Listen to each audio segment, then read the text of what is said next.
To the flag of the United States of America and to the republic for which it stands, one nation, under God, indivisible, with liberty and justice for all.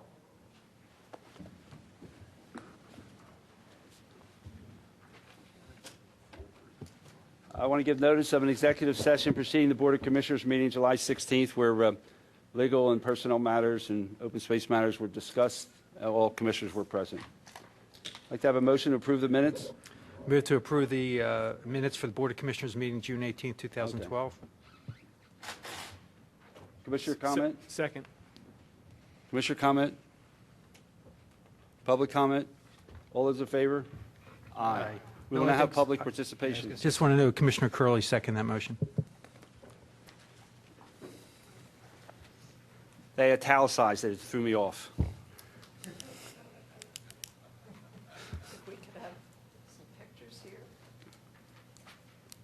My name is Sarah Pilling, and I live at 29 Garrett Avenue, and I'm one of the co-coordinators of the Skunk Hollow Community Garden. So we brought you a little harvest basket, and if Jim will turn on the camera, I'd like to show you two dramatic photographs. This first one is the 5th of March, the first Saturday that we worked. This is 4.5 months later. It is so lush that we lose gardeners in the garden. We have so many vegetables, and so that we have joined Philabundance, Delaware County, and each Saturday we're doing an in-gathering and then using Whole Foods prices as our reference because this is pesticide-free. We're giving it to Philabundance for Delaware County, goes down to Prospect Park. In 2 weeks, we have given them an equivalent of $422.94, and this will continue all summer. I also wanted to let you know that a young Radnor resident, a young man who's going to be a senior at Radnor High School, who's a Radnor Boy Scout, is going for his Eagle Scout, and he is going to build us a tool closet inside the garden. We're doing the paperwork right now with Kevin, so we're really excited that he stepped forward. We think it'll be a nice addition to the garden and will keep the garden more tidy. So that was all. I just wanted to let you know where we are. Thank you. Great job, Sarah. Thank you. Thank you, sir. We appreciate it.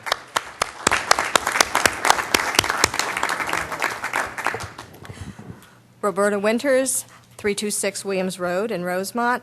I first of all would like to begin by commending the Environmental Advisory Committee for the Greenhouse Gas Reduction Action Plan, which is in your packet.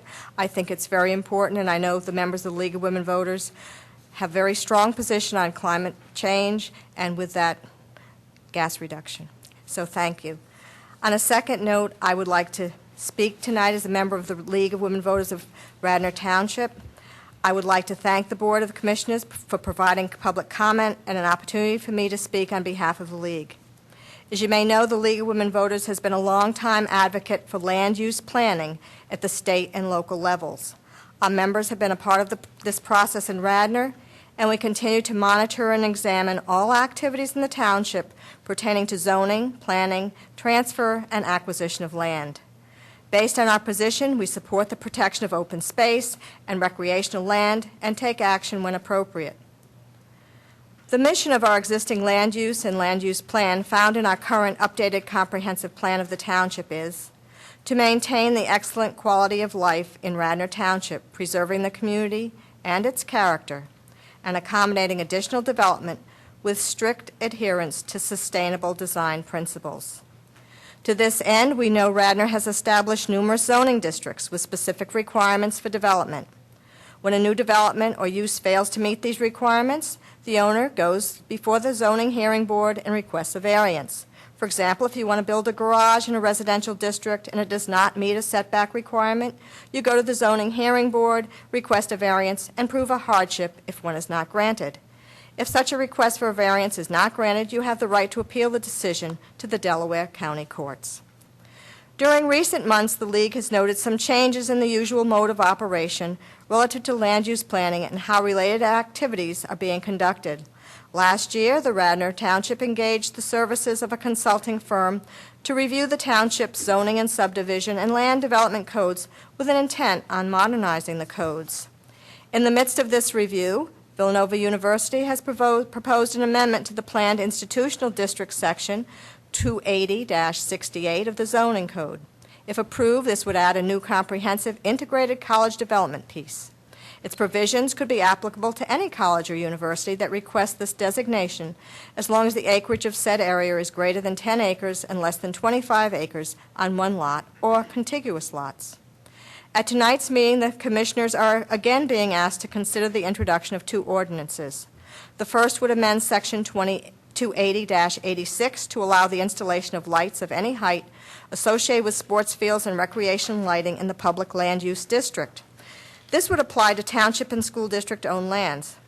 The second would amend the same section of the code to permit building, structured services, and uses as accessory uses in all zoning districts on land owned, operated, leased, and/or maintained by Radnor Township.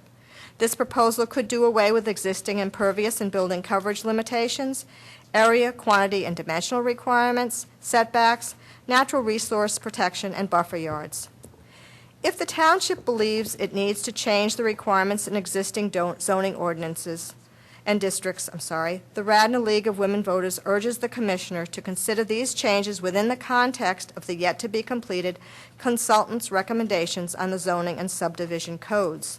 Changing in zoning should not be done on a case-by-case basis and without consideration of the township's comprehensive land use plan. A piecemeal approach is problematic. It is the thin edge of the wedge to erode adherence to code and tried and true governmental processes. Will all owners in similarly characterized zoning districts follow the leader by the modified rules? If it is good for the goose, is it good for the gander? Will the township leave itself open to legal challenges? The League of Women Voters of Radnor Township respectfully requests that the Board of Commissioners give careful consideration of the safeguards that have been put in place through the Municipal Planning Code, our comprehensive plan, and all our zoning ordinances. When it comes to the quality of life in Radnor, specifically community development, please reflect on two of Ben Franklin's adages: haste makes waste, and an ounce of prevention is worth a pound of cure. Take time, look at the big picture, and consider the long-term implications of your decision-making. Thank you. Thank you.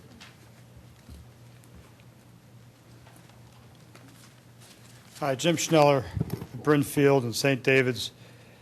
I wanted to mention something about tonight's agenda in the beginning for a change. I can do it in a sentence each, much to your delight, I'm sure.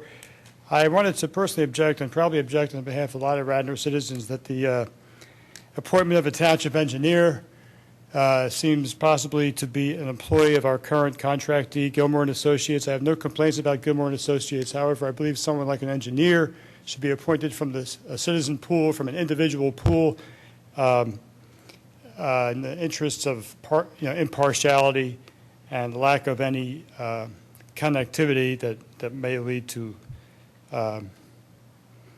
less desirable aspects of our township's community development department. Second of all, as for parking kiosk presentation, I wanted to point out that parking meters bring in money. I'm not sure if the plan will express this tonight, but the old meters have a lot of elements, types of metal and other mechanical substances that are worth much on the internet. You can search for old meters. They'll bring up to over $300 a piece. We're looking at about $100,000 perhaps in township funds, and I hope that would be accounted for. I think that the greenhouse activity that's planned tonight is something that shouldn't be financed by our township. We're not getting any of the other side of the coin with these green and greenhouse presentations and efforts. I think the majority of citizens are quite aware that Agenda 21 seeks world government at the expense of democratic and American constitutional principles. And finally, as for tonight's traffic agenda, could I please plead with you for crosswalks at the intersection of Plant and Aberdeen and at the intersection of Aberdeen and Pennsylvania? We have a lot of new business because it's going to result, I think, on Aberdeen. There's a complaint here on this particular traffic agenda. And year after year, there's no crosswalks at what is a heavily walked and could be a much more heavily walked neighborhood. Thank you. Any other public comment? Next, I'd like to have a motion to approve John P. Sartor, professional engineer of Gilmore Associates, as our township engineer. I move to approve. Second. Commissioner comment? Public comment? Is John here in the audience? Hi. Would you like to stand up and say hello? Good evening, everyone. Come to the mic.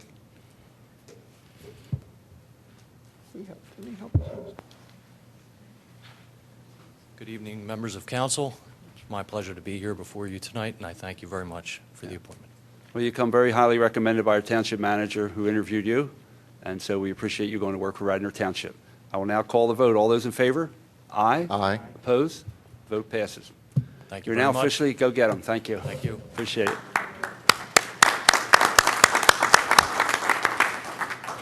Have a motion to accept departmental reports? I'll move to accept the departmental reports for June. Do I have a second? Second. Commissioner comment? Public comment? All those in favor? Aye. Aye. Next, we have a certificate of recognition for Chili's, and I'll turn to Don Curley, since it's located in the 6th Ward. Thanks.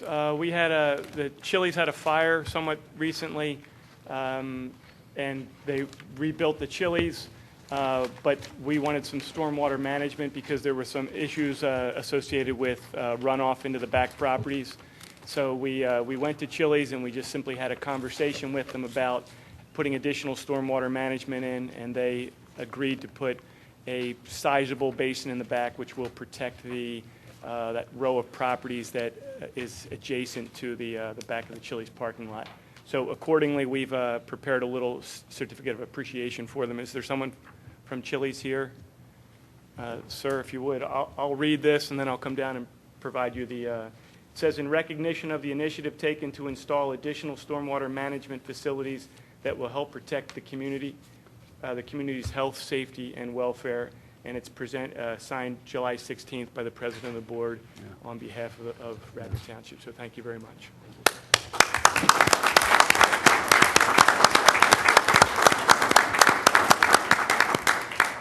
We don't have to approve this, do we, John?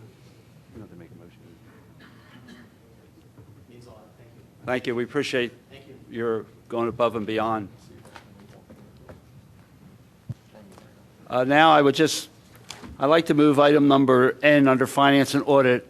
Now, put it on, and I'll turn to Finance. John Fisher, would you like to take up item number N? Yes. We have members of the CARFAC committee to come up. Are they here? Yeah, they're Yes, down they there. are. Come on up.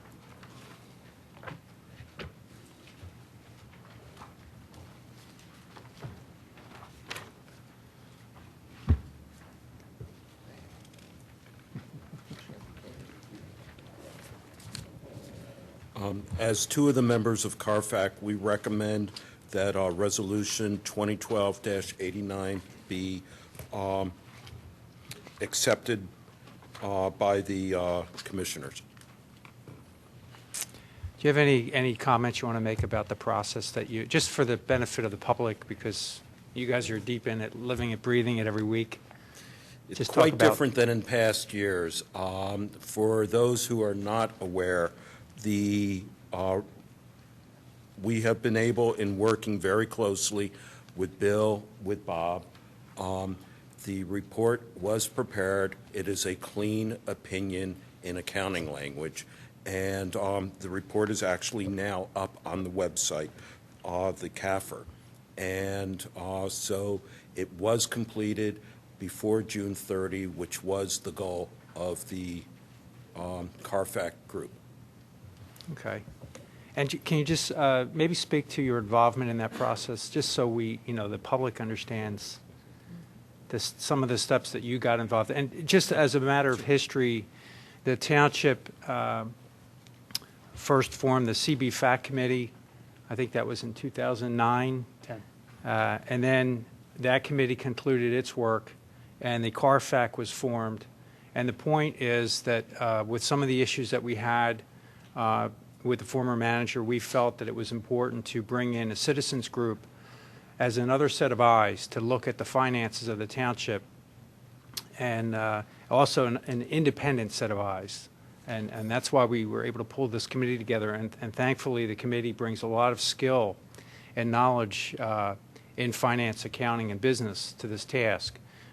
In many cases, elected boards don't necessarily have those skills. In this current board, we actually do have some of those skills, but not to the level that this committee does. So on behalf of the Board of Commissioners, we want to thank all of you for your work on this. Just give us a synopsis, maybe, of the process. Sure. First of all, I'm Carl Bupp. I'm the chairman of the CARFAC, and this is Ed Kane. Ed is chair of our working group that looks around the audit review process.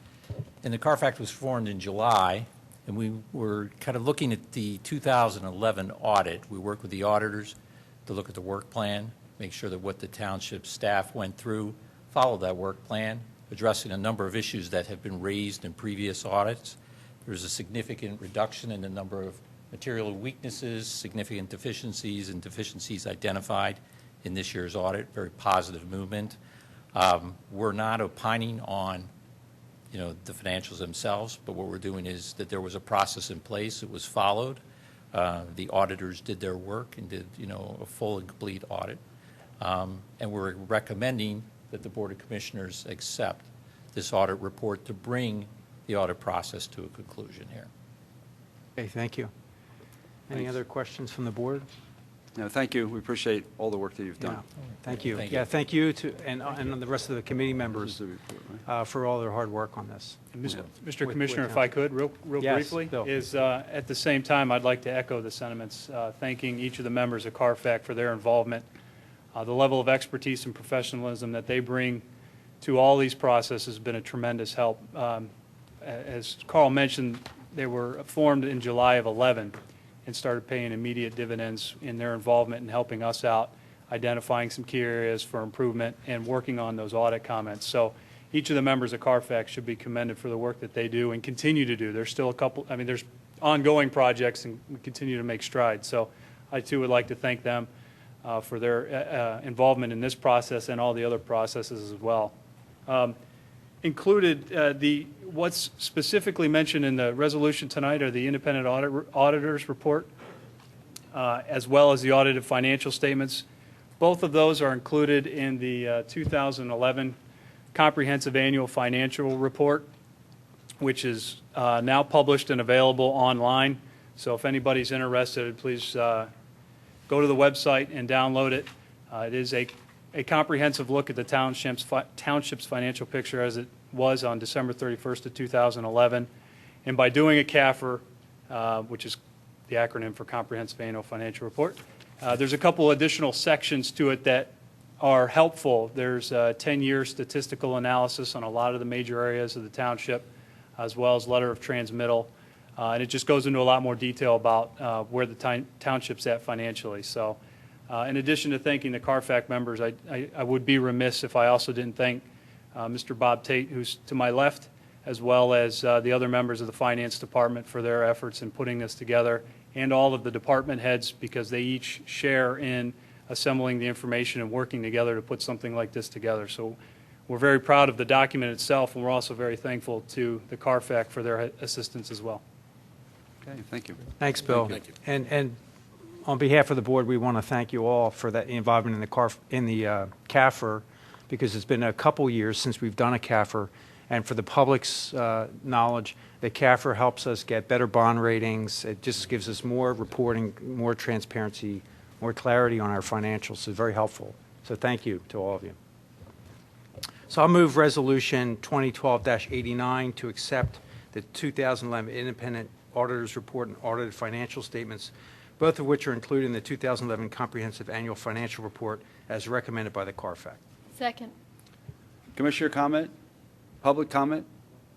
All those in favor? Aye. Passes 7-0. Thank you. I will go back, and the next item on the agenda is the parking kiosk presentation. Bill, you skipped the... What do we got? Oh, I'm sorry. We have the annual Fall Festival waiver of fees, Resolution 2012-65. Do I have a motion to approve that? Move we approve the waiver of fees Do I have pursuant a to the resolution. Second? I'll second. Commissioner comment? Public comment? Do we want a public presentation? That's, No. this Yeah, is okay, Resolution 2012-65. 2012-65. Okay. Commissioners, thanks again for helping us put on. This is the 20th year. Yeah. Without the township, streets, departments, police, everybody, you guys approving this, it really wouldn't go on. And it's a great event, publicizing the wonderful Wayne town. Okay? We appreciate all the work you do, Want to Wayne give us the Business District. date and the... Yeah, September 16th, from 1 to 5. Kids rides, bands, food, dog show. I think the fire department, I believe, is participating this year. The fire truck will be on the street, so it'll be a lot of fun. Okay? Appreciate it. All right. Thank you. Thank you. All those in favor? Aye. Opposed? Passes 7-0. All right, now we get to the parking kiosk presentation. Yeah, Mr. Chairman, with your permission, Lieutenant Flanagan is going to give a quick PowerPoint just to show the overlay of where the kiosks are going to go and how the discounted parking is going to work, with your approval, of course. Thank you. Welcome. Good evening, everybody. I asked Sergeant Smith, who has helped steer this project, to join me up here. We're going to give you jump right into an immediate overview of where we are right now and what we're asking the commissioners to consider. Current situation is an antiquated permit system. We're operating with approximately 225 available spaces in 3 different lots. 102 in the Bellevue lot, 59 in the South Wayne lot, 64 in the Waynewood Luella lot. 53 of the spaces, as you can see the restaurant names below, are part of an MOU that the restaurants have, allowing them to purchase particular parking. We're bringing up now for everybody to see the Wayne Business District overlay. It's kind of hard to see on the smaller screens, but on the large screens, if you see the tan or shaded area, it depicts the Wayne Business District overlay, the area that we're concerned about parking, and everybody has different stories of those concerns. The numbers designated under each lot are the specific amount of spots for those parking areas, and that is the areas where the kiosks are also placed, where the red stars are.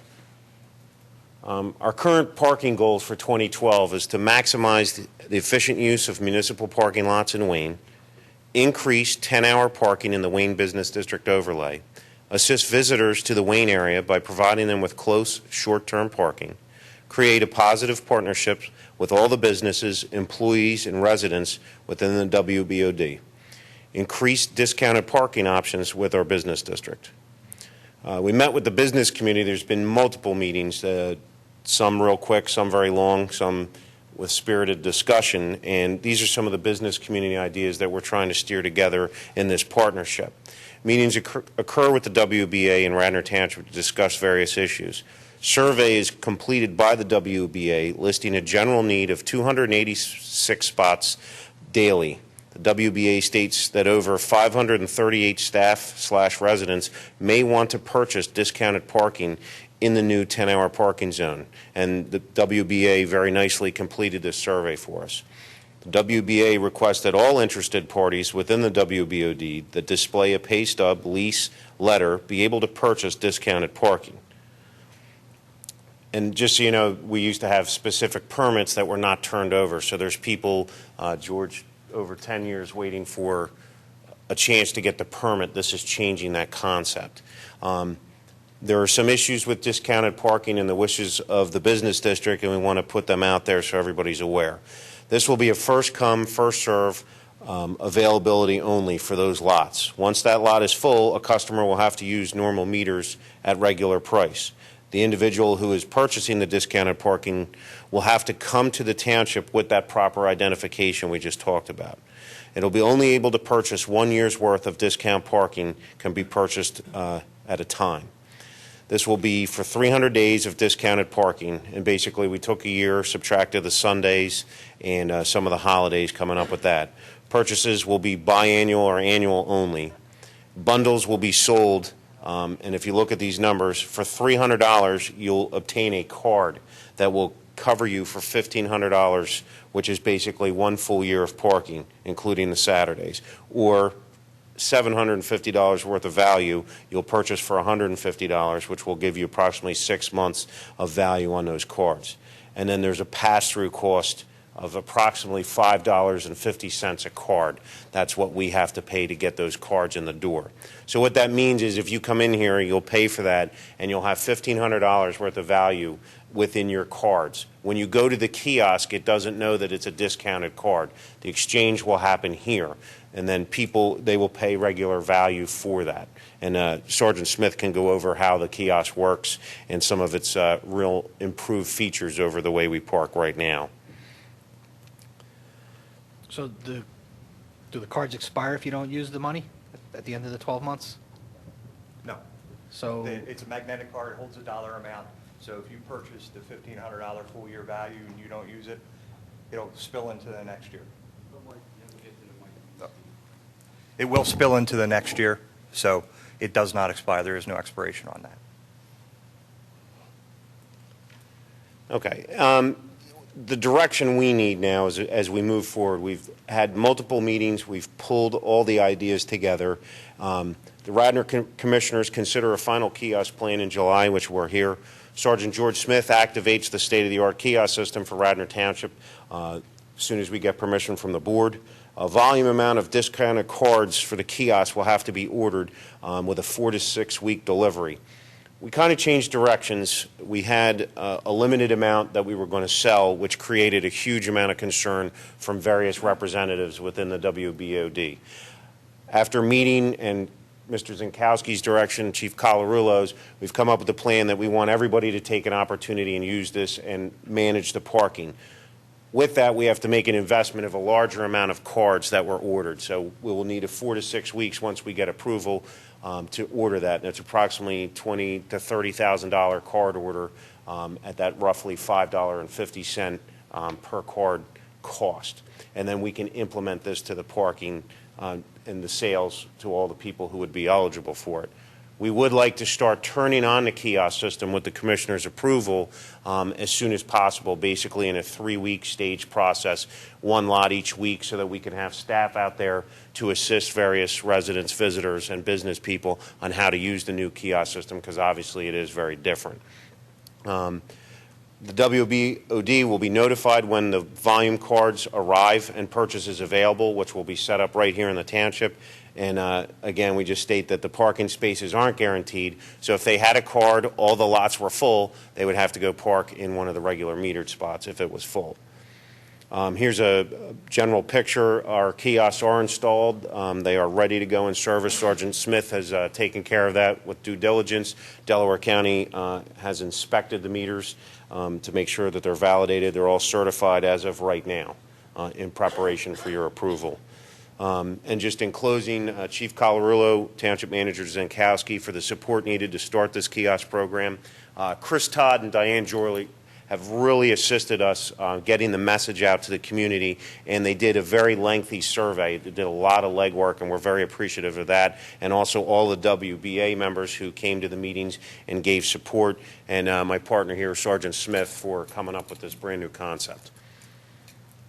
who's eligible for these discount cards? Just the employees and staff of the businesses, or? Commissioner, in that shaded area, it would be anybody who has a lease, a pay stub, anything that would officiate why they're working or living in that area. They would be able to come in and show that.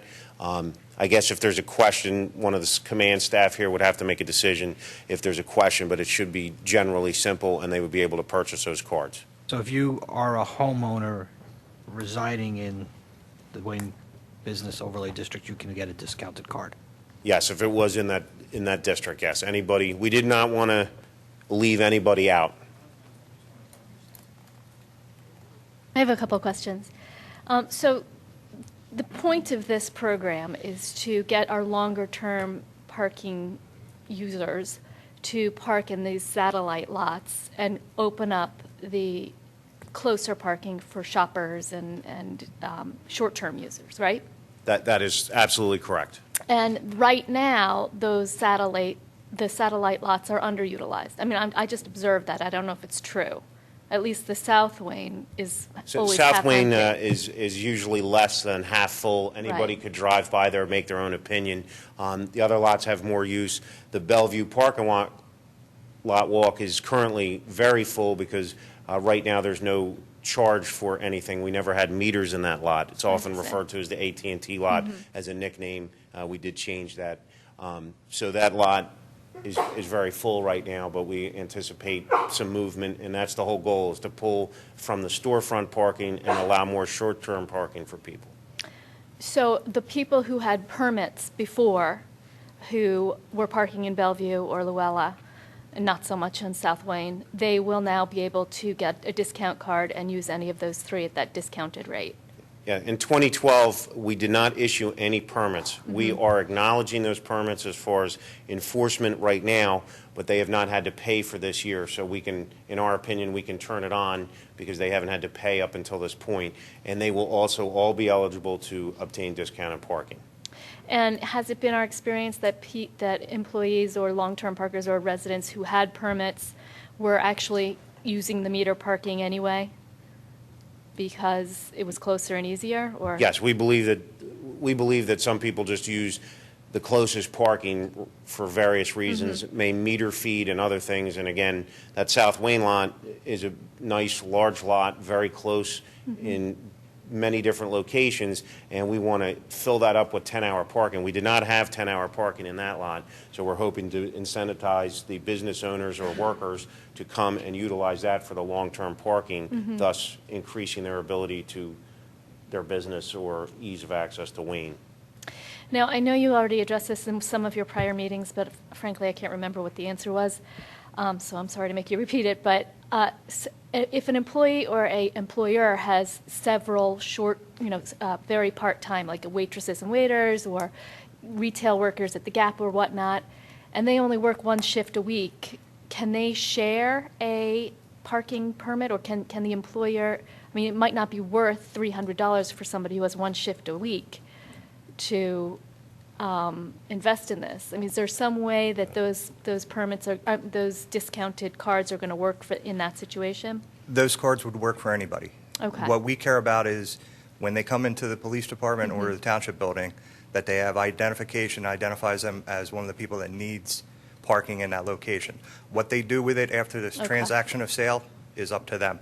Just like if they lose cards, these cards are very much like a cash. Basically, they're dollar bills. And if they lose them, we don't refund their money, unfortunately.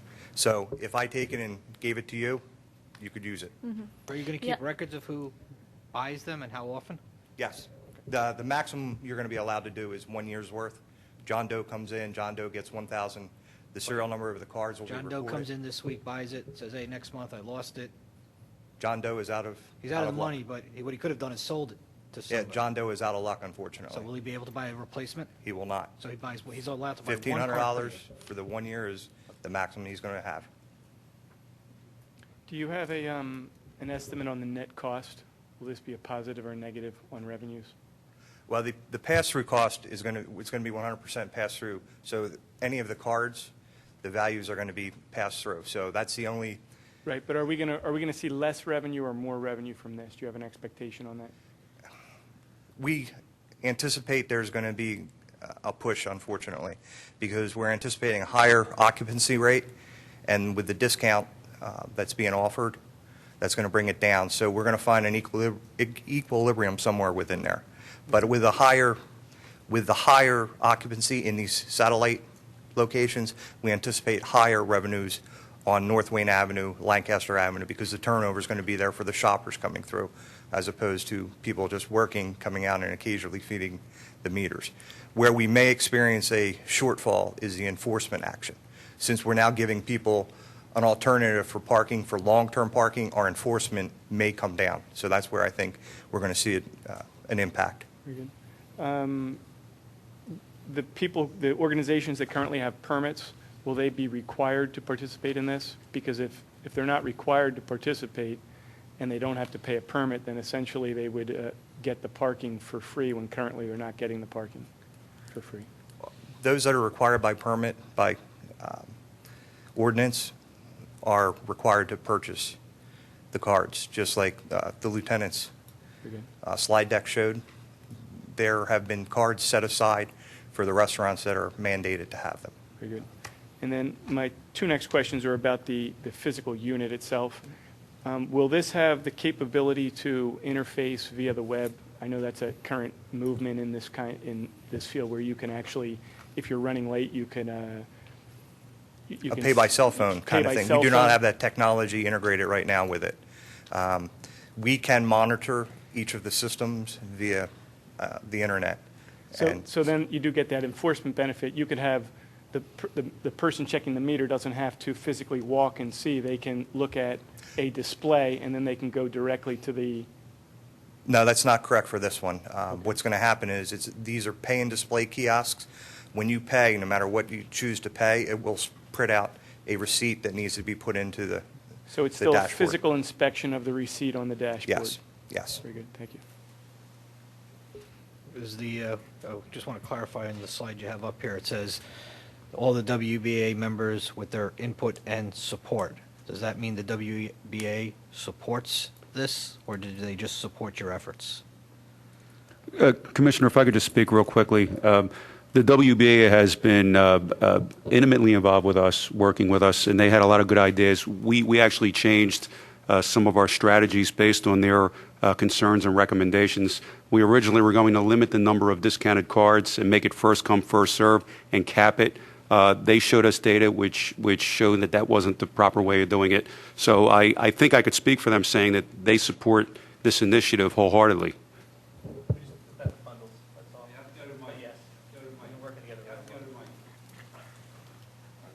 Nobody can hear a word you say, Chris. I'm sorry.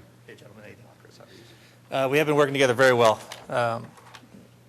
In all the years of parking stuff, this is the most proactive I've ever seen.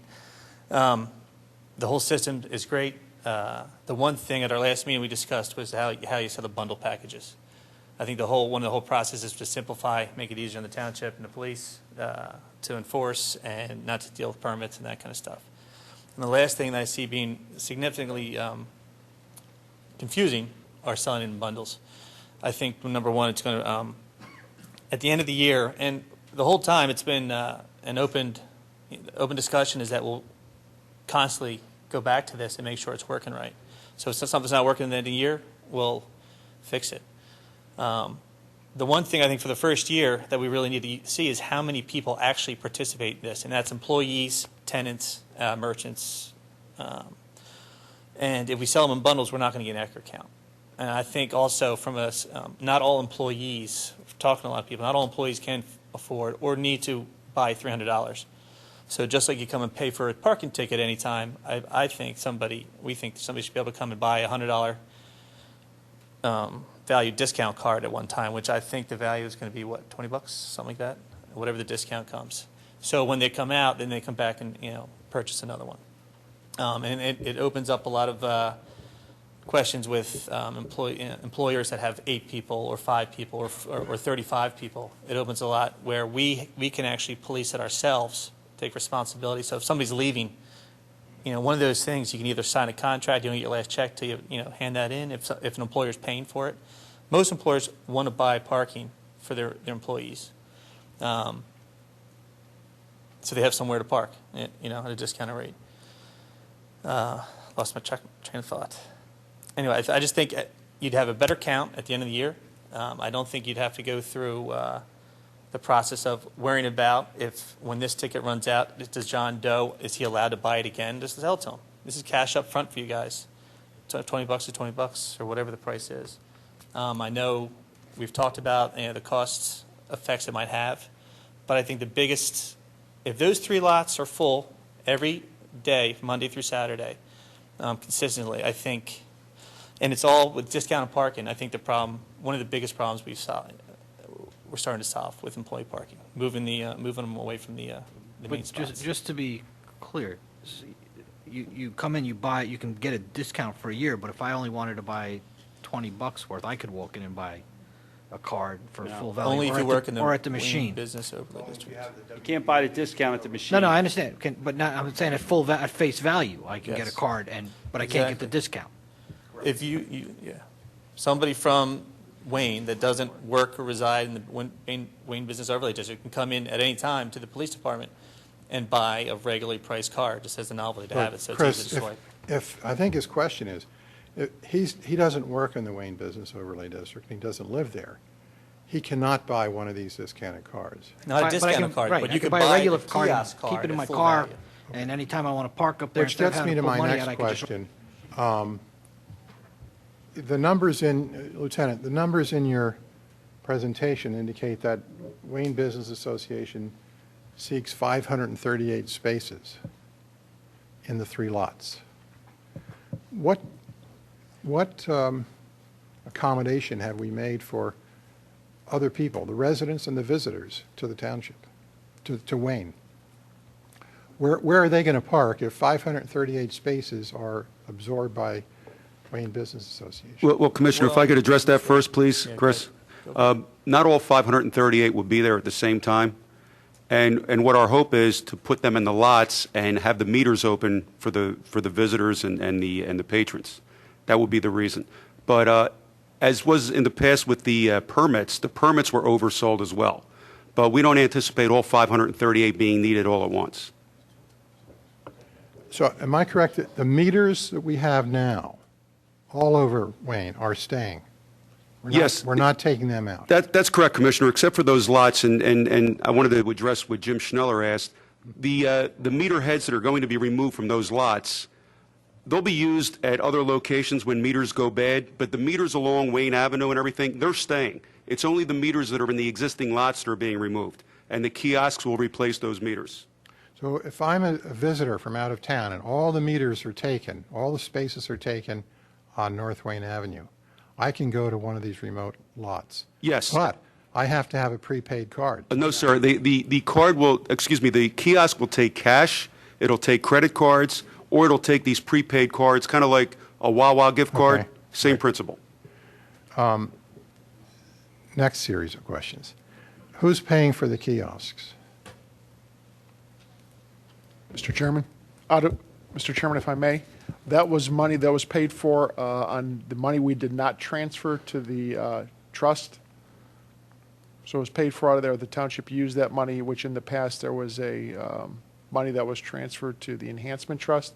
That money was not transferred this year, and that money that was generated by the township was used to pay for these kiosks. So it's our money. That's correct. Where did we get the money from? Out of the parking permits, out of those revenues So generated. it's their money, came to us. Right, and instead of us pushing it to the enhancement trust, the township kept it and reinvested it back in these kiosks. Okay. Also, with regard to costs, the materials for the card, the cost of the card is a pass-through, right, Lieutenant? Approximately $5.50. So the customer will reimburse the township for the cost of that You got to card. talk at the mic so people can hear you at home. Yes, Commissioner, that's correct. All right, next question is, what about our labor costs? How much do you anticipate, Chief, our people being dedicated to the system? Well, Commissioner, you're absolutely right. I'll answer that in 2 parts. One is that was the reason why we have this, I don't want to say a disagreement, but our concern about selling it as a bundle to cut down on the administrative costs of having people sell these things piecemeal rather than bundles.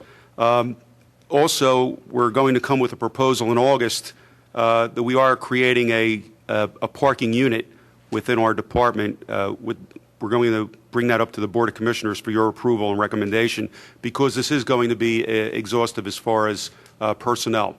So that's something that we're going to present in We're not August. budgeted for that, are we? Well, hopefully it would be self-containing based on the revenue that we generate through this program.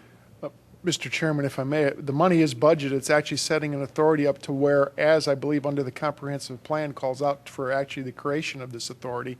So actually, we would actually implement that, and the money generated through the meters, through this process and program, would actually stay there, and we would reinvest this money back into the program, would also incorporate salaries, as well as us starting the process of investing back into the parking lots, which the township has not done in a while.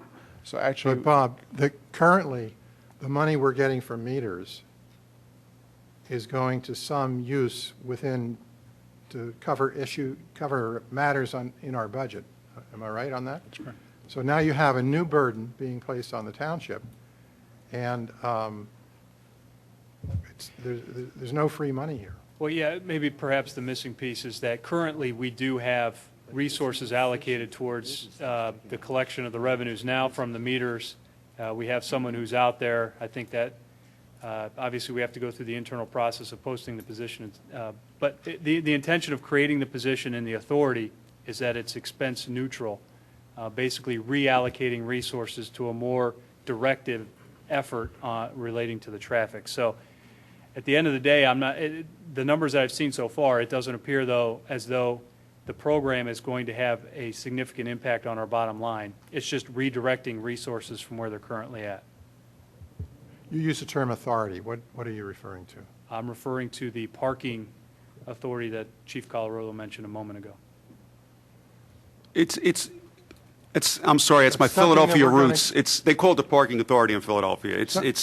We'll probably call it something similar to that, like a parking enforcement unit or something to that effect. But So, Jim, Jim- the other bottom line on this is that it strengthens the Wayne Business District. I'm It all in strengthens favor the of that. customer base. I Okay, understand all right, there's a symbiotic relationship between the Wayne Business Association and overlay district and the strength of our township government. So I'm in favor of that. I just want to make sure that there are no costs here that we don't know about at this point, and that down the road that we're going to be telling ourselves, well, this costs us an extra $10,000 But to I think administer that- a program for basically the business community. And But the it's- theory here, I think, correct me if I'm wrong, is to create more turnover in the businesses, that generates more revenues for the businesses, that results in more business privilege tax to the township. I mean, that's what I understand the basic theory We're to be. busier, you get paid more money. Right. And also, if I could just add, we're cutting out on the maintenance of those meters in those specific lots, where you have one centralized kiosk that's easier to maintain, and I believe they're solar powered also. So that's a significant cost savings right there.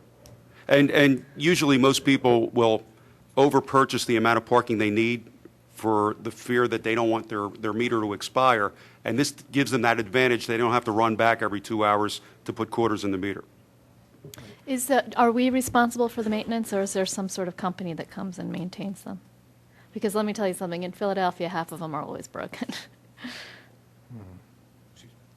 We have a maintenance agreement Okay. built in to the contract with the opportunity to re-up in 1- and 2-year blocks. So Okay. far, we've had good working relations with this company, and there has been no negative press that we've learned. Also, just to add to the commissioner, the flexibility in payment with the kiosks is something that we cannot offer with the standalone meters right now. We're reducing that lot from 59 parking meters, which would mandate our officer collecting 59 meters. He now makes that collection one time. So that efficiency is already on the front end of it that you're talking about. When we spoke about the bundling, that is where we have looked at the resource drain internally. In our opinion, it is in our best interest for the township to bundle them. You have two choices, biannual, annual. The We reason actually being, have a third, which is pay face value. or pay face value, but to address that, you already have something in your wallet with a credit card that takes care of that, and you won't have that $5.50 pass-through cost. So I can understand where you're coming from. So that's what we were trying to do initially. Again, this is a program that's in its infancy. It's going to grow. It's going to benefit the township, in our opinion, because right now, the biggest thing we hear is, I have no quarters. It accepts pennies, nickels, dimes, quarters, dollars, both physical, paper, and coin, $5. So credit cards, magnetic cards. We're giving the clients what they want, payment options. And it's going to benefit us because we're going to be able to get the workers down. They're going to pay one time for the full day. The companies are not going to lose workers leaving to fill the meters. We're going to get 100% occupancy in those lots, which is going to pay off long-term. And recouping that money, the efficiencies are built in on the front end right now. Chris, do you see, how are you going to get your employees to participate? Well, there's two options on the table. It's either I'd have to go down and buy a year's worth and hand 15 cards out, which each employee will be done in about 3 months if they work full-time. They purchase from you? Or I give it to them. This is also where Okay. I usually pay for parking, especially with my full-time employees. It's Okay. paid for. Well, that's what I've been doing with permits. Mhm. One thing about the permits is I technically don't have enough to, give to all my. This is opening up my employees for discount parking, so they have somewhere to park, which is great. If you don't bundle it, then these guys, they take their pay stub, they come down here and they buy it when they need it. Those that have to, or I reimburse them, however I work it out with them, they'd come down here and buy it. One thing about opening up is I think you'd see more money up front, and I also think you'd see more money on the backside over years of unclaimed parking. These aren't gift cards. You don't have to keep it. It's cash. It's your money. So they don't claim it. They don't claim it. Although they have the right. But cards get lost. I mean, who here has a 2-year-old gift card at home right now that hasn't been used? I have 4. So that's just one of those other things that hopefully will pay for itself. So back to I got sort of a side answer to my question. Do you support this proposal? I recognize Yes. that it's not ideal. No, but the position is the Wayne Business Association supports this. Oh, yeah. Okay. I want to thank the Wayne Business Association and also the police department and staff for pulling this together, because this is a big change from where we've been. I also support everything that you've come up with. I think it's great. I mean, we've been working on this issue as far as I can remember. 5 years now I've been involved in this issue, where they're never, trying to get the employees to park at the satellite lots versus taking the very valuable street parking away from the consumers. So this is a great opportunity. I think it's going to see a lot of benefit for the businesses, but also for the township as a whole. So thank you. Mr. Chairman, if I may just add, this program is new, it's different, it's a change. So there's a transitional period that's going to be built in here, because I think we want to see how this is going to work, as well as how the impacts around the surrounding neighborhoods. I know Mr. Sheehan has raised some issues in regards to, will this chase more people into the neighborhoods? Are there concerns that we have? We know now that they have fled to the neighborhoods looking for parking to avoid parking tickets or that, because I know some employees have said they've paid over $2,000 a year just in parking tickets, which we appreciate the revenue, but on the other hand, it's pushing people into areas, into neighborhoods that they don't want to. So this is going to be a process of seeing how this is going to work, the enforcement issue. But again, it's something to address the issue of how are we going to start putting people in lots that are underutilized to try to open up those spots for customers, shoppers that want to utilize these spots, and to move employees that are close in those spots out to these outer lots as well. So I think this is a process that we know that there's going to be some work with, that we're going to see some issues regarding if we see people starting to move into the neighborhoods, of how we're going to have to try to restrict that. But I do want to thank, as a final word, to the lieutenant, to Sergeant Smith for his efforts, Corporal Gallagher, our enforcement officer, Billy Gallagher, Mary Ann Donnelly, our administrative assistant, to our public works staff for what they have done with the installation of these and working together with the police department, to WBA. Again, it's been a collaborative effort of everyone working together. And again, we know there's going to be issues. We know there's going to be problems as part of this, because it's different. But we hope we start to address these issues of moving and addressing the employees' issues, because again, I thought it was good that some people had referenced back through, I think, the suburban-based articles have been written probably since the 50s. Parking problems in Wayne, parking problems in Rain. So, I mean, it's been an ongoing, a long-term issue. So our hope here is that over the next year we'll be able to come to some resolution, some solution, that we're making progress in those particular areas. And I believe, too, Jim, to answer your point, I think in August, when that recommendation comes forward, I think the finance department will put together the analysis, I think, that you're looking for in regards to those dollars, but as well as the money that was being turned over to the enhancement trust, is the township plans to be holding on to that now. And then the township would have control over those particular items and projects. Well, for the time being, I'm satisfied on the cost issue and on the fact that we will not be excluding our residents who don't live in the overlay district and our visitors. We'll see how it works out. Bob, just or officers, how are we going to determine if it worked the way we expected it to work in terms of, there'll be, I assume, some hard and fast data of how many cards we sold, but how's the business association going to communicate to us so that you're seeing that it's working, that there's more turnover, that the spaces are opening up in front of your stores? How are we going to Well, we're going to notice a decline in meter feeding tickets right off the bat, because that's where we usually find problem areas. Secondly, we'll be able to identify occupancy rate, and I'm anticipating 80 to 85% occupancy rate in all three of the lots on average. Right now, the Bellevue lot will probably be in the 90s, 90 plus on a Monday through Friday, even Saturday basis. The Waynewood Luella lot has experienced high occupancy, so we just need to bring the South Wayne lot up, and we'll see that that's a positive. Where we will know it's a negative, when staff traffic gets incidents from ancillary streets, we're having people park in our neighborhoods now. Something's going to come up.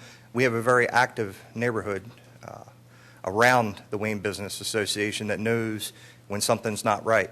So they're going to get that back to us, and then we'll be able to send traffic safety out, do a study. Where are these people coming from? What are they doing here? And if we have to, we'll take a proactive approach and adjust parking with communication to the neighborhood out there. This is what we're experiencing. What would you like the solution to be? 2-hour parking, 1-hour parking, is it good for you? So we take a pretty active role in that. Any other commissioner comment? Now we'll have public comment.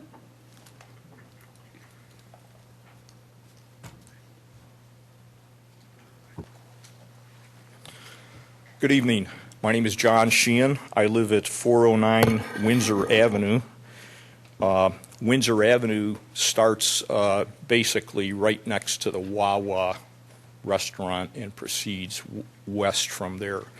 I've lived in Wayne for 40 years. I've been retired for about 10 years, so in order to stay healthy, I walk around the near-in neighborhoods and the various businesses and so on. And I think it's really good that Radnor is coming to grips with the parking problem that I think most residents who are familiar with downtown Wayne and most business people that I talk to say that parking is a big problem in Wayne.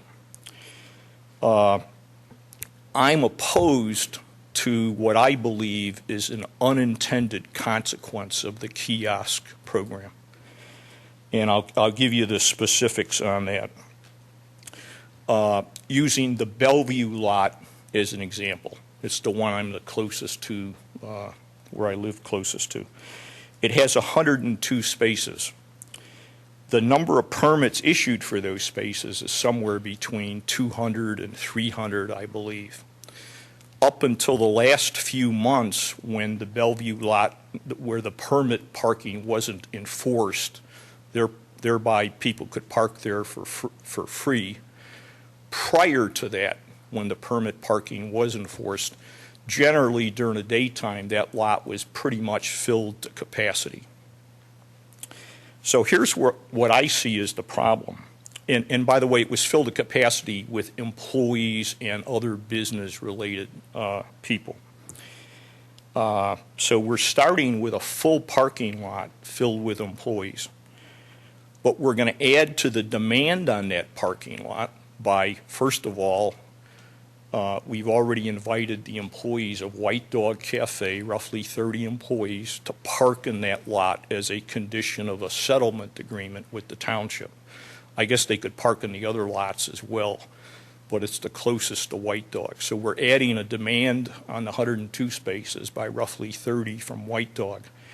In addition to that, we're basically inviting customers, salespeople, technical people, anybody who's servicing the Wayne business area to drive into that parking lot. If they find a space, it's theirs, go to the kiosk machine, purchase space. So what's the problem? I think all of you probably know. Where are the employees going to park that are now squeezed out of that parking lot that used to park there? Some of them might go to other open spaces in the 2 other municipal lots. I think there's a real strong possibility that some of those employees will say, I'll just park on the nearest side street. Windsor Avenue is very nearby, and it's also a closer place to park if you're working at one of the larger employers like Manella's or Salon des Artistes, by the way, has about 43 employees, and none of them park in their own spaces in front. So what I think is going to happen is, and I'm pretty sure of it, that come September, when the low season of business activity starts to peak up to normal demand, that there will be a lot of spillover of employees on deeper into residential streets. Windsor Avenue is one of them.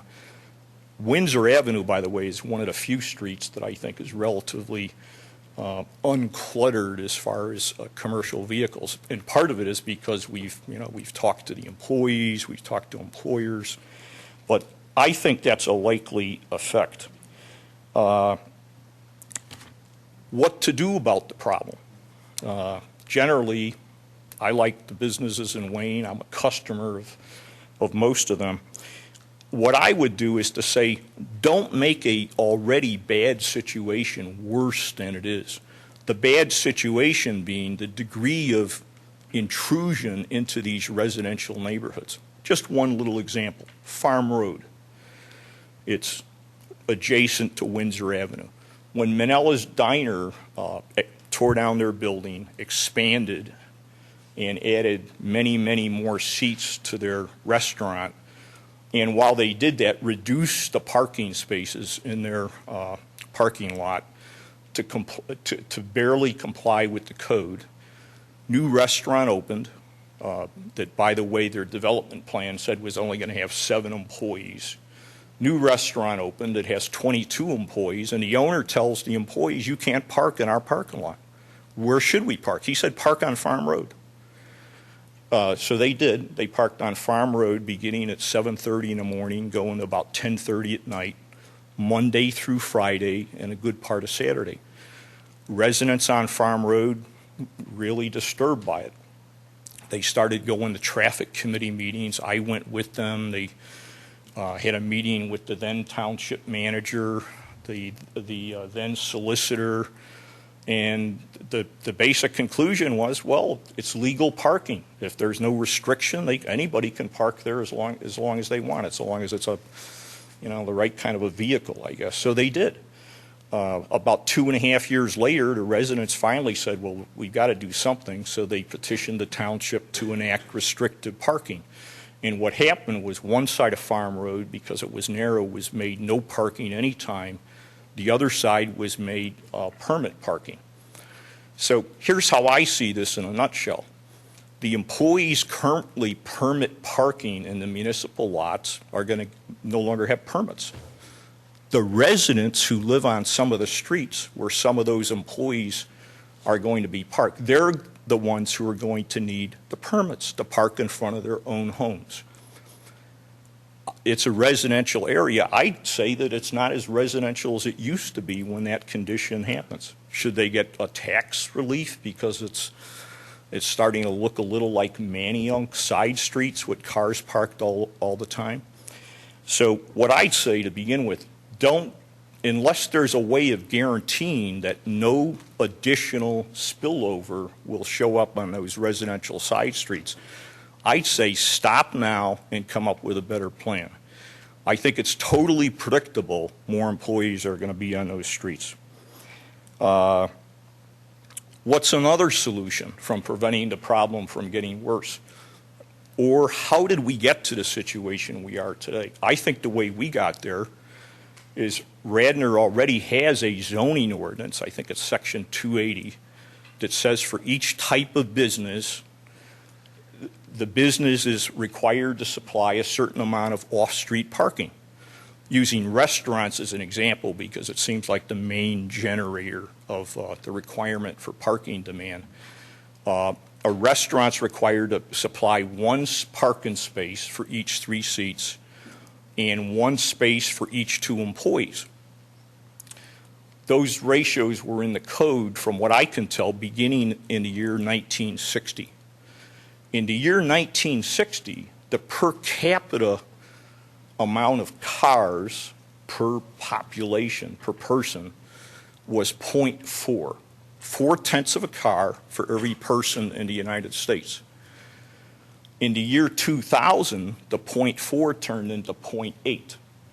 Therefore, Radnor's parking ratios specifying the required parking is only half of what the actual requirement is. And that half roughly agrees with some of the limited surveys that I've done. Does anybody really think that that on the average employees carpool to work 2 per car? Or that customers arriving at White Dog or Christopher's or Teresa's have an average of 3 people in them? The ratios are actually closer to 1. Just about every employee who comes to work drives. Not every one, but it's like 0.8 to 1. Customers don't arrive at White Dog an average of 3, or I think any other restaurant. They average a little over 1 person per car. So that's not bad enough. But we don't even enforce the code provisions that are relatively weak provisions. We make all kinds of exceptions. And one big exception is the requirement in the code is that we require off-street employee parking, but we don't enforce it. White Dog, when they opened, had a sign on their employee entrance saying to employees, "Don't park here." Everybody here knows that, I believe. I think our solicitor knows that. I had the photograph of that all over the local Radnor Patch papers. At zoning meetings here, White Dog owner admitted. I asked him, "Where do your employees park?" He said, "Around the neighborhoods, not in their parking lot." Well, why do we have that in the code if we're not going to enforce it? So to me, to start with, start enforcing the code, and secondly, tighten up the code. Bring the code from 1960s era requirements when many employees actually walk to their jobs at the diners and Wayne and so on. Now they drive. So basically, my wife threatened me. She said, "I'm going to watch you, and if you talk too long, you're going to be in big trouble when you get home." So I'm going to stop there. I think that we are all in this together, but just one observation. The recent survey that led up to this plan, and I believe lots of really good work, I don't think it really included the residents. Last Monday in this location, one meeting at 7:30 p.m., one at 6:45, according to the newspaper reporter who wrote about the 7:45 meeting, he said this was a meeting designed for business people. And the meeting I went to at 6:45 was certainly, I think I was the only resident here, maybe except for some business owners who are also residents. But it really wasn't designed to get any input from the residents. I think you need to get input from the residents on the bordering neighborhoods. My big concern is I'm afraid it's going to get worse in September. John? Yes, Jim. You said that current capacity is 102 at Yes. the Bellevue lot. At one time in the past, it was filled to capacity. Right. That's changed, and it's not being used to capacity. That's not true. Well, here's what happened. I don't know when it occurred, but sometime earlier this year, when the township began to rethink how to use this whole permitting system, they stopped enforcing the permitting system. And when the word got around, other employers said, "Well, we can park there because it's free parking and the permits isn't going to be enforced." But prior to that, so the last couple of days, work days, if you walk through that lot, I think you'll see it's pretty much filled. Weekdays, not so much, but Monday through Friday filled. But prior to that, like in December, January, February, when the permitting system was still in place, on an average Monday through Friday day, middle of the day, that lot was pretty much filled. So you're saying there's a problem now, people Yes. are going into the neighborhoods. Right. And there's going to be a problem like Right. that after the Right. kiosks are in Right. place. Most of the neighborhoods surrounding Wayne, I can think of them, Lantoga Road, Bloomingdale, Bellevue, Farm Road, have all within the last 10 years gone to don't park on this side of the street at all. It's no parking anytime. And the other side of the street, 2-hour parking, 4-hour parking, or parking by permit only. So what's happened, here's the economics of it that's happened. I was an accountant, financial manager. It cost about $25,000 for a structured parking space. So if Radnor wants to build a 100-space garage, multi-story, it's going to cost about $2.5 million. To operate that garage is going to cost another couple $100 a month. So parking is not cheap, it's not free, it's not easy, it's very, very scarce commodity.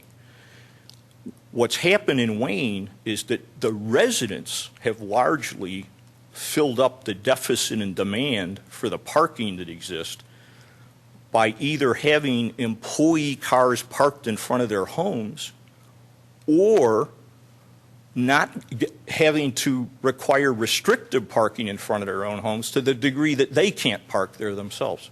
So it's a massive transfer of amenity wealth that's occurred here in the last 10 years. Your wife is still watching at home, I want to let you know. Thank you very much. We appreciate it. Okay. Any other public comment?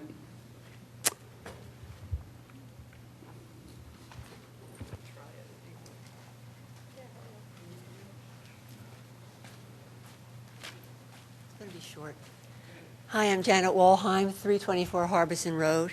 I had a whole big long thing, a real big argument, and I'm just going to throw it out because it's not important. I think John said it all. The one thing that comes to my mind is the fact that across the board, in the last 10 years, we keep putting off unpleasant decisions.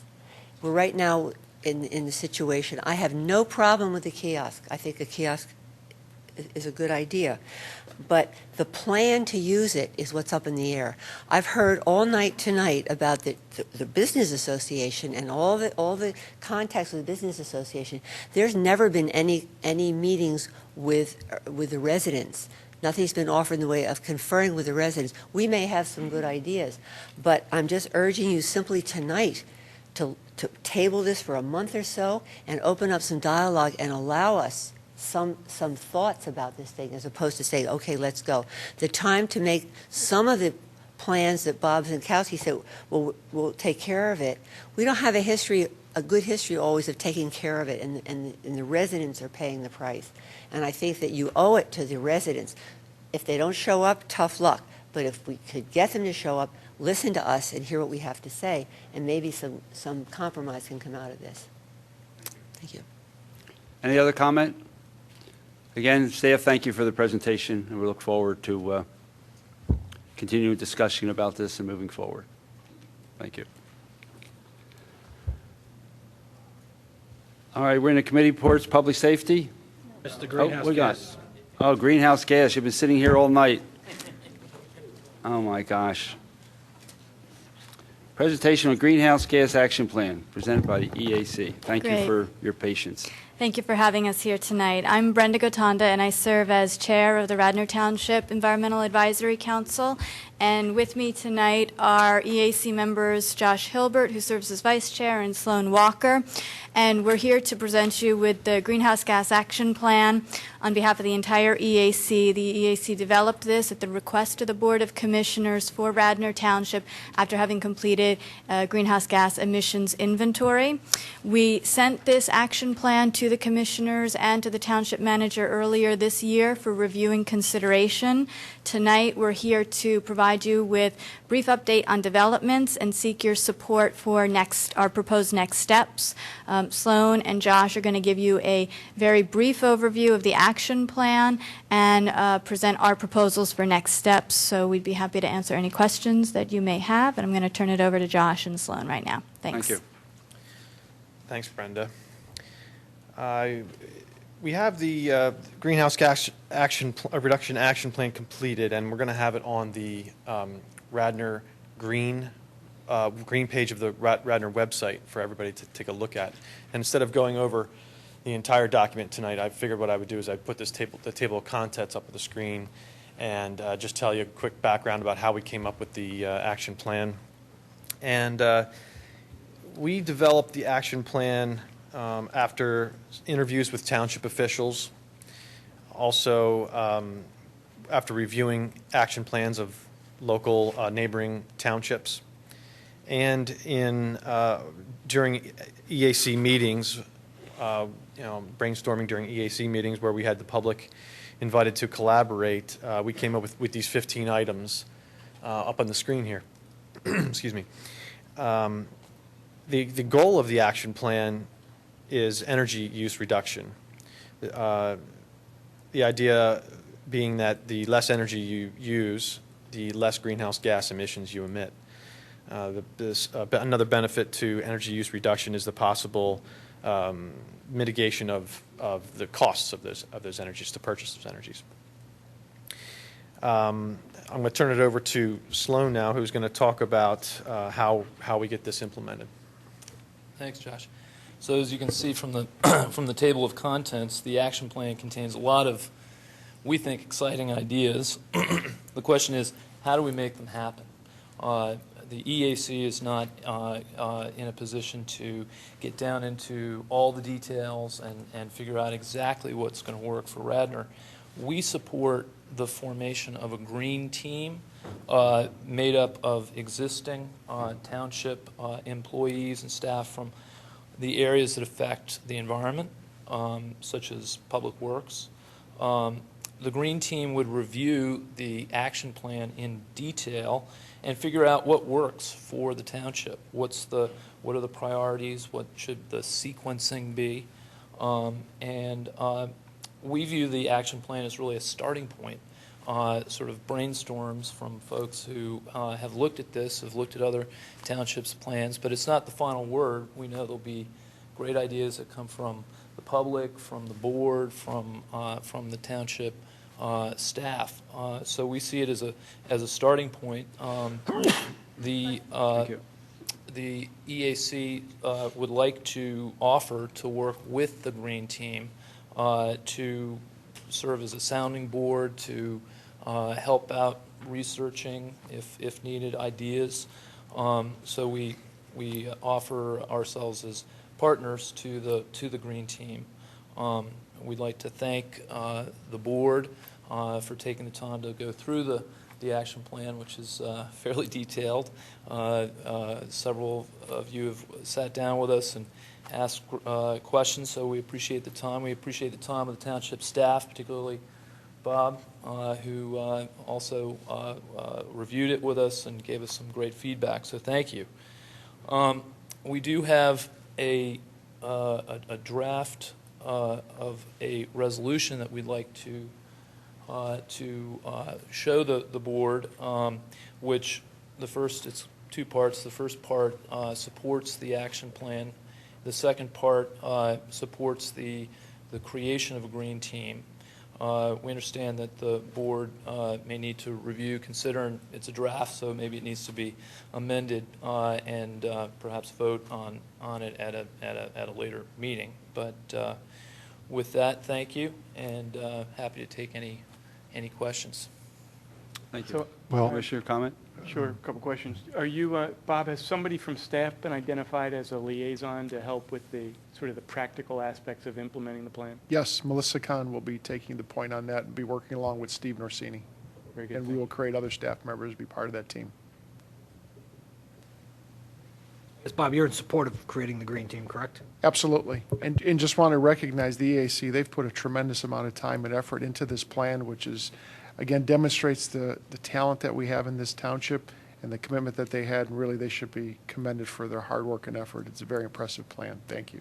Yes, thank you. Well, following on that thought, I just want to point out that although this action plan is very detailed and impressive, the inventory that the EAC completed before the action plan would knock your socks off. I mean, it's really an incredible, professional, extraordinary amount of work that was done, and that's what spurred on the action plan once we knew what our inventory of our emissions were. And I also wanted to point out that, you know, a lot of the changes that are in this, in the action plan recommendations, are geared towards saving energy and reducing our emissions, but they also have the added bonus of saving money. Maybe not a lot the first year, but over time saving money in the long term for long-term planning in this township. So, you know, I mean, I would, not all of them, but almost all of them have that long-term benefit. And then finally, when we're going through the process of adopting these and starting to think through how we can incorporate all these recommendations into our practices, some of them, several of them, have upfront capital expenses or retrofitting that we would have to invest in to, you know, eventually make the savings happen. And there are many ways that we can do that without asking our taxpayers to finance it. There are lots of firms and organizations and nonprofits that will actually finance retrofits and changeovers and actions that you take to reduce emissions, and you pay them back with the savings that you make. So I hope that's something that, I assume that's something that we'll look at because it makes it a little bit more palatable for some of the items that cost money. And I look forward to voting for this resolution, hopefully at our next meeting. Yeah, Sloan, and Josh, thank you, and Brenda. The resolution isn't quite ripe, or it's ripe, but it's not in the right form for us to act on it. Right, and we're certainly not set in stone. These are our thoughts. Yeah. If there are changes. Well, I don't envision any major changes to it. I'm ready to support it. It just has to be in the right form. So we'll have John Rice prepare a resolution for the next meeting? It'll be on the August 20th meeting agenda. Okay. Also, I note from your presentation, many of those items we really are well down the road on it. We've done a lot of LED replacements, and we spent $250,000 over at the cottage. That's right. That's a very important point. Many of these, I can think of the ones you cited, the improvements in recycling. I think the sustainable parks policy and others are underway, under discussion, and Bob can weigh in. You want to stay near the mic. Oh, I'm sorry.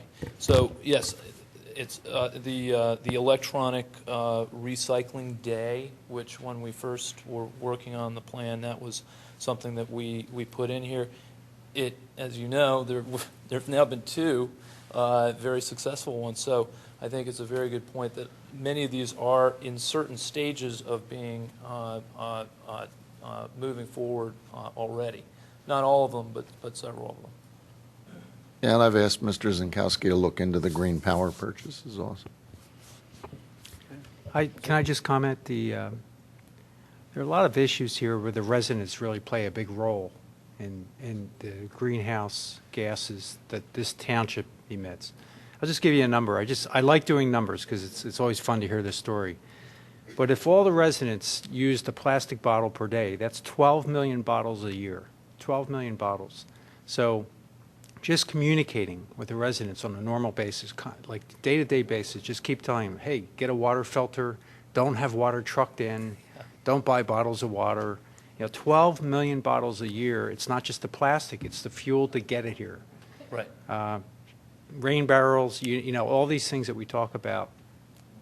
But, you know, I have a bottle, I refilled this today. I refilled the bottles. I don't have a bottle. But I refilled this when I got I here. don't have a bottle. But I do refill my bottles all the time. I don't like to use them, but when I have them, I just keep washing them out and reusing them, so.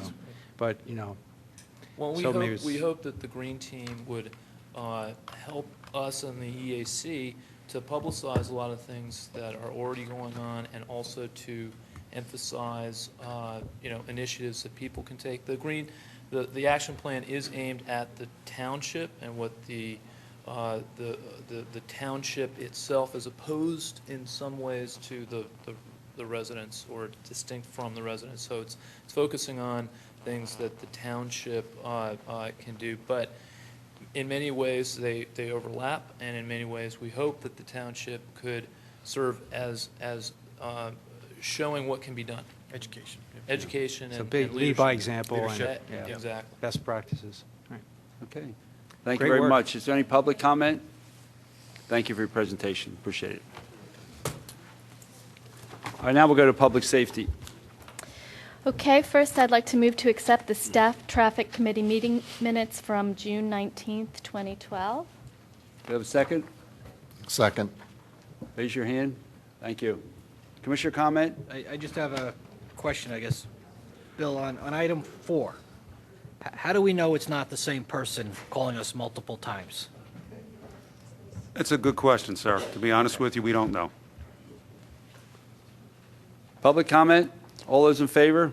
Aye. Passes 7-0.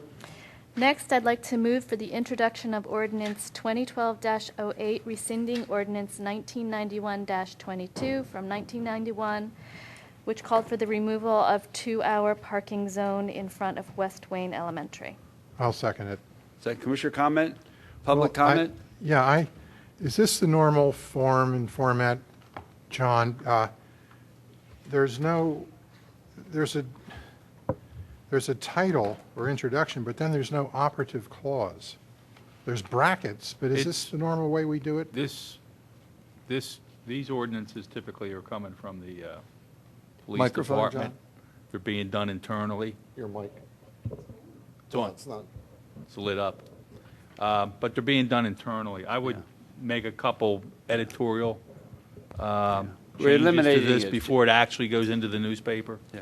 Jim, what we're doing is we're eliminating it. We're not adding anything. We're taking it down to 2-hour parking. So the brackets mean... He's questioning, it's not clear. I mean, the only reason I know it is because I've seen him so many times, is when we put it in brackets, it means delete. It ought to say it's repeal. The ordinance is repealed, or the There ought to be some language that says it's Yeah. repealed, or the Sorry. brackets need to be put on the face of this. So I think with those editorial, before it goes in the newspaper, I'll work with the police department to make sure it gets done. But it says regard to rescinding the ordinance. It says it right in the top that we're rescinding That's the ordinance. not the operative clause. That's an introduction. All right. It's been moved and seconded. Any public comment? All those in favor? Aye. And lastly, I'd like to move Opposed? None. to approve Resolution 2012-83 regarding a donation of fully outfitted 2012 Harley-Davidson FLHP King Police motorcycles to the Radnor Township Police Department. And this one, I think, needs a little explanation. As the manager wanted that to drive, I don't know how that works. I think this is part of the green initiative. The fuel economy is All right, go ahead, Chief. Well, Mr. Chairman, just to back up, about a month ago, the Philadelphia Police Highway Patrol Unit was gracious enough, at no cost to the township, to train 7 of our officers in how to handle police motorcycles. In fact, one of the officers that was instrumental in that training was just killed on I-95, Officer Lorenzo, and our officers did attend the funeral, which I thought was a nice gesture. That aside, they had been trained. 7 of my officers have been trained. We feel that a motorcycle unit in Radnor Township would be very beneficial for the residents, for its maneuverability, for traffic control, for terrain purposes, for patrolling the Radnor Trail, among other things. The gas cost savings, the average motorcycle, I believe Lieutenant Flanagan said, gets around 42 miles to the gallon. The shelf life of a motorcycle is over 10 years as opposed to a vehicle. and I just don't see a downside. The insurance for 3 motorcycles would be approximately $1,300 total for all 3 motorcycles. The only cost that would really come into the township would be to supply uniforms to the officers, because it would be breeches, boots, the helmet, and things that are specific to riding a motorcycle, and that would be about $1,600 per officer. But I think it would be good for public relations as well, for parades, different details, and everything like that. It's 3 vehicles? 3? There's a possibility we may get 4, but we definitely have 3 that we believe are promised to the township, pending the board's approval. And what is the timing of when they would be delivered? Relatively quickly, because they have to be outfitted for police functions such as lights, sirens, things like that. But I would say within, Chris, I guess a month and a half? Yeah, depending on the factory order. We're looking maybe a month and a half to 2 months. And is it an anonymous donor or? 2 of the motorcycles are from an anonymous donor. He wishes to remain anonymous. The other 1 or 2 motorcycles is from an individual named Cal Rudman, who is working through a gentleman by the name of Jim Binns, who has a program called Cop Wheels, which donates motorcycles to different police departments in the tri-state area. Very good. Bill, just to be clear, you said outfitting them, is that part of the donation? Commissioner, the donation will take care of the entire cost of the motorcycles, the lights, the sirens, all of the equipment on a motorcycle. I think your question is, John, the outfit for the officers. No, I was only talking about the motorcycles. Okay. Yeah. And Chief, talk a little bit about the risk. Is there added risk to the officer? And obviously you see that as outweighed by the benefit? I would say, Commissioner, that the training that the officers went through at Highway Patrol in Philadelphia prepared them for any type of defensive driving tactics that they would need to know on a motorcycle. And I think, if anything, they would be more circumspect in their patrol functions because of the training that they had. And if they do respond to any high-volume traffic situation, they can get through that traffic jam quicker on a motorcycle. Any other commissioner comment? Public comment? Mr. Do Chairman. we have a motion and a second? If I may, I just want to commend the police department staff for being able to work through that with the training, as well as finding someone to be able to donate these vehicles, which are expensive, which are approximately $25,000 each, fully equipped. So that's $75,000 worth of equipment that's donated. So I really want to commend the police department for doing that. Yeah, thank you very much. Yeah, great job. Thank you. Who made the motion? You made a motion? Who seconded the motion? You second the motion? All right.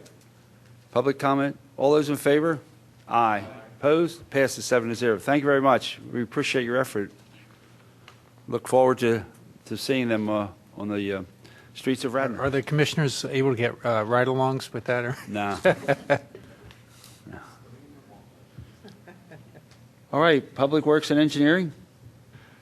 The first item is resolution number 2012-82, which would award a contract number B12-005 for an underground fuel system repairs at the Public Works Department facility to the contractor Warren F. DeLong Incorporated. And I will move the introduction of the resolution. Second. Is it introduction or approval? Approval. It's a resolution, so it'll be approval. Approval. Oh, approval of You'll move it? the resolution, John, yes. you second it? Yes. Commissioner comment? Bob, I said Steve's not here unless, Paul, you know the answer. What's out of compliance? It says here on the explanation that the DEP notified the township that its fueling facility was out of compliance. They inspect our fuel site all the time, the fuel pad there, and there's all cracks in it, and we have to be in code compliance with everything. They warned us. They warned us that we'll be fined if we don't have it done by September. You know, we could be fined because we have to be certified to get the work done. Right, but so it's out of compliance because it's cracked. Yes. Okay. Paul, there's no indication of underground leakage, is there? Not as we know. Okay. Commissioner, further comment, public comment? All those in favor? Aye. Opposed? Passes 6-0 with Elaine Schaefer absent. The next item is a motion to authorize receipt of bids for tree removal and stump grinding at various locations in Radnor Township. And this would be resolution number... It's just a motion to authorize. Just So- authorize. Paul, do you need to explain anything here? The one thing I'd like to say is we had an arborist walk the trail just recently, came up with 36 trees that we're going to have removed. We're going to have put on the list. There's 30 trees in the right-of-way, township right-of-way, throughout the township that we're going to have removed as well. So we had certified arborists take care of the trail for us, though. They were out before in the past, so we have the same gentleman out there again. And this grinding stumps, is the trees were taken down, or we have other stumps we haven't grinded yet? No, everything's done. It's all completed. This is the first time this year Yeah. that we're going out. Good. Jim, will you want to make the motion? This is for $65,000. Do we know how many trees this would Well, right now we have 66. I mean, that could go up.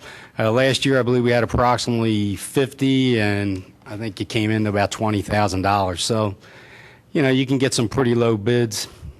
When you get the low bid, sometimes it takes a lot longer to get the job done, as Mr. Springler was saying. He thought we still had things to get done. So, We also hope there's no hurricanes or other storms that actually would require more trees to come down, which then we'd come back to the board for additional authorizations if that was necessary. So this is a motion to just go out to bid. yes. I so move. Do I have a second? Second. Commissioner comment? I just, Bill, I know Steve's not an accountant, so what he defines as the fiscal impact. I think what he really means to say, and correct me if I'm wrong here, that there's, in the general fund, we've budgeted $65,000 for this effort, and it's attached to this line item. Is that what he means by that? That is correct, Okay. yes. Public comment? All those in favor? Aye. Hold up. I just want to support Mr. Basic in this. Last year, you had a gentleman who ground stumps for a lot less money, and at Emlyn Tennell Field, we had to have emergency work done because his pruning was so terrible, and we sent him back twice to continue to grind a stump that had been left like this. So I think you're well worth spending extra money this year and getting quality work. Thank you. Call the question. All those in favor? Aye. Opposed? Passes 6-0 with John Nagel missing. I keep missing commissioners. But I have a quorum, so we're rolling along. All right, next item. The next item is a motion to request authorization to receive bids for trash truck packer body repairs. And we have an explanatory memorandum here that describes the fact that we have trash truck, the bodies of the trucks where we pack the trash, compress it, are severely corroded and will most likely not be able to pass inspection. And we have 1, 2, 3, 4 trucks that fall into this category. Yes, they're all getting older. We're not buying any new trash trucks. I think the last one we bought was approximately 4 years ago. When you start to get around 13, 14 years old, they start to break down. There's a lot of use involved.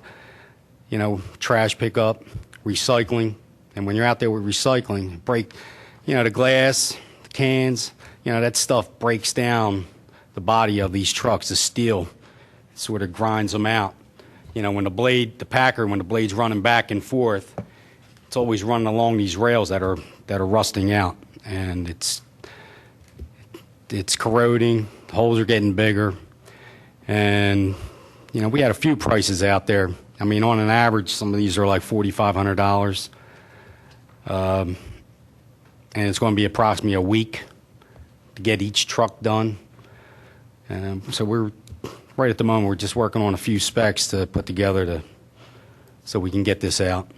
So I'll move that we go out for bids for the 4 trucks, trash truck packer body repairs. Commissioner comment? Public comment? All those in favor? Aye. Aye. Passes 6-0 with John Nagel absent. The last item under Public Works, Mr. Chairman, is a ratification action under a contract for replacement of, let's see, sanitary or is it sanitary sewer line on Conestoga Road.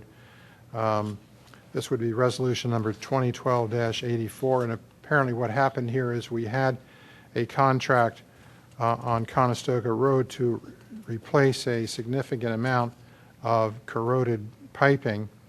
The contractor was K.E. Seifert, and in the course of the work, it was discovered that there was an additional 196 feet of piping that had to be replaced also.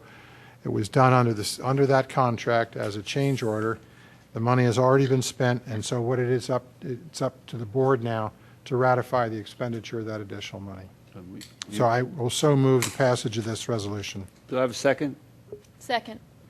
Commissioner comment? I just want to clarify that funding would come out of the sewer fund, not general fund, right? That is correct. And this amount still falls within the amounts that the board had previously budgeted for the full year. I think Okay. $400,000 was set aside, so we're still within that amount that the board budgeted in total.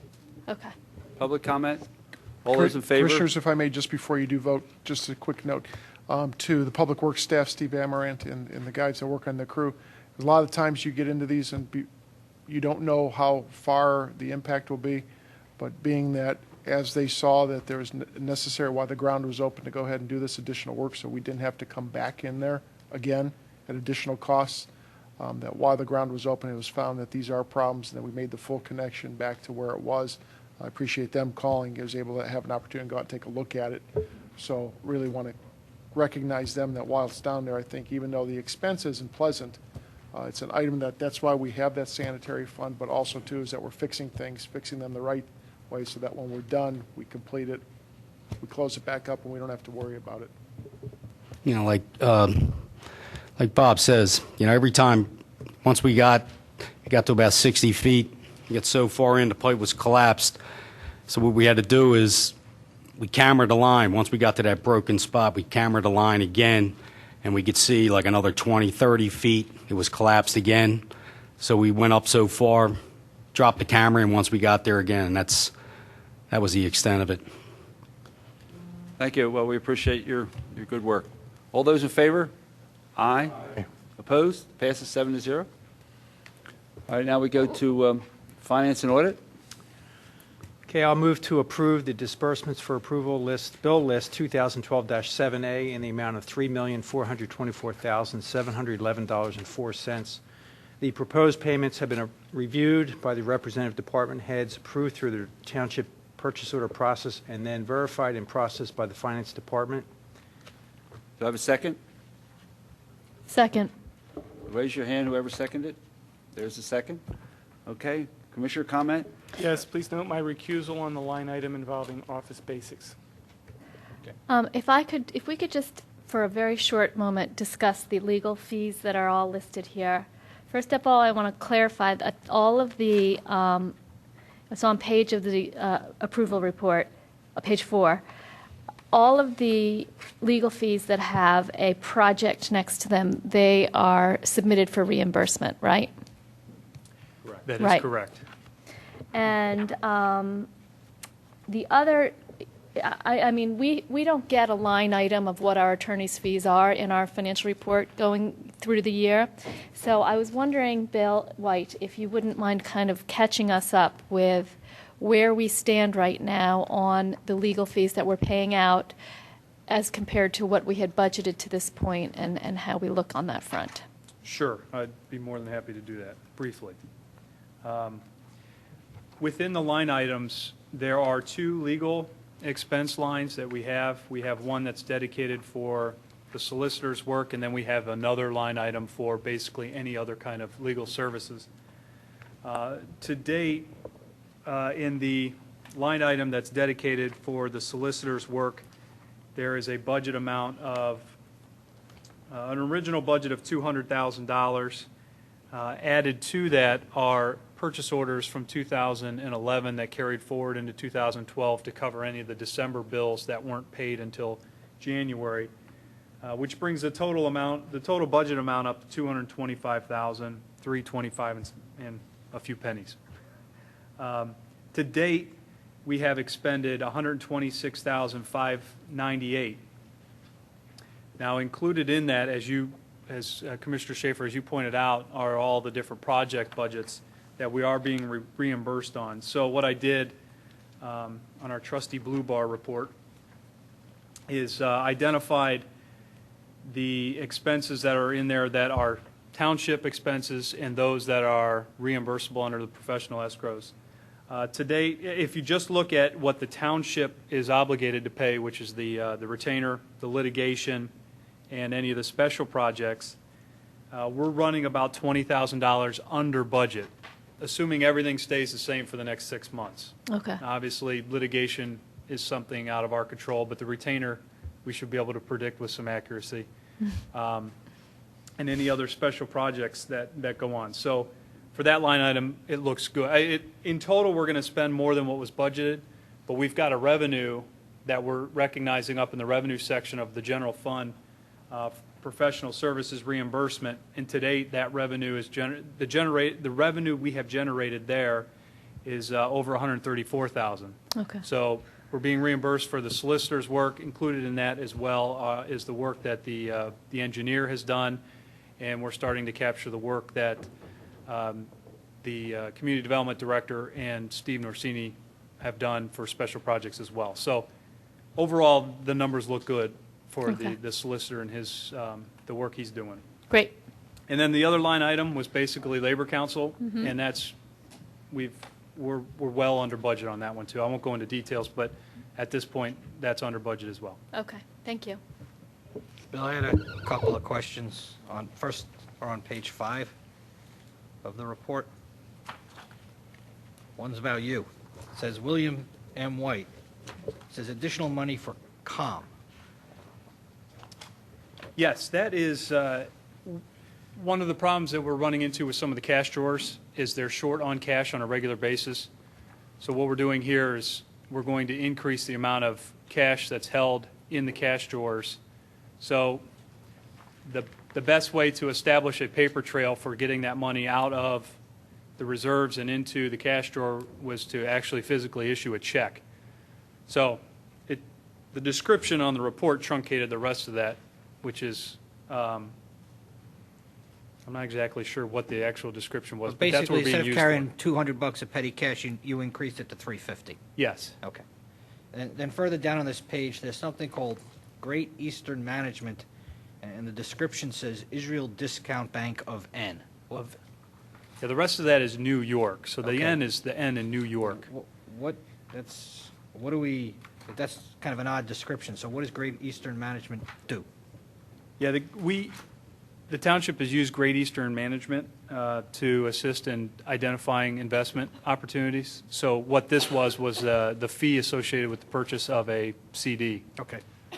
And on page 12, let me get there. There's something for Steve Norsini. It says, I assume it means excessive heat warning, and it says purchase. Yes, Steve Norsini purchased Gatorade and water for the guys. I'm okay with that. Any other commissioner comment? Public comment? All those in favor? Aye. Opposed? Passes 7-0. Next up, we have a proposal to change the disbursement practice by the Finance Department. Apparently, the accounts payable is running late because of the timing between when the invoices are due and when we approve the payment of those invoices. Administration is asking us to change this to allow them to make those disbursements prior to approval, but to disclose the disbursements via a report to the website. I just have a couple questions. Do we have net 30-day term, net 30 terms, or net 60 terms? What are the terms we typically have? Typically, they're net 30 for any goods or products that we purchase. The utility companies are far less than that. Usually that's not much more than 2 weeks. Okay. And Is anybody given short-term, quick pay discounts? We did a sampling of this disbursement run and the one prior from June, and no, there's not a whole lot of those opportunities out there. And Bill, is there any way to get the schedule of bills? I know it's, we're trying to compress this. You get an invoice, you get a bill, and you have maybe 15 days, 20 days to pay that, and there's no way to be certain of what that invoice amount will be. Because there may be shipping charges or additional fees, and is that basically the issue? Like, is there any way you could give us a report ahead of time of what the payments would be? That would be extremely difficult. The point is, you already got a PO cut. It's right. Not as, that's about the best we could do. Right. It's already been authorized in some manner. It's just paying the invoice that gets attached to that PO, and you don't want to, basically, because of the timing of the meetings, you don't want to get penalized for late payments for something that's already been authorized. You're not asking to pay an unauthorized purchase. You're asking to pay an authorized purchase. That is correct. We're just asking for some flexibility on the timing of when the checks basically are allowed to be mailed. All right. And is this more of a problem in the summer months when the board only meets once a month, or is it even throughout the year? It's Throughout the year. It's a lot more manageable during the 9 months when the board meets twice, and during the summer months, it's usually a pretty consistent arm wrestling with our vendors, especially the utility companies. Just within the last month, we've received a couple shut-off notices. We've been successful in talking to them, saying, look, the check's coming, but here's our process. And they've been willing to work with us, but I think we're using all of our negotiating power. At some point, that'll change.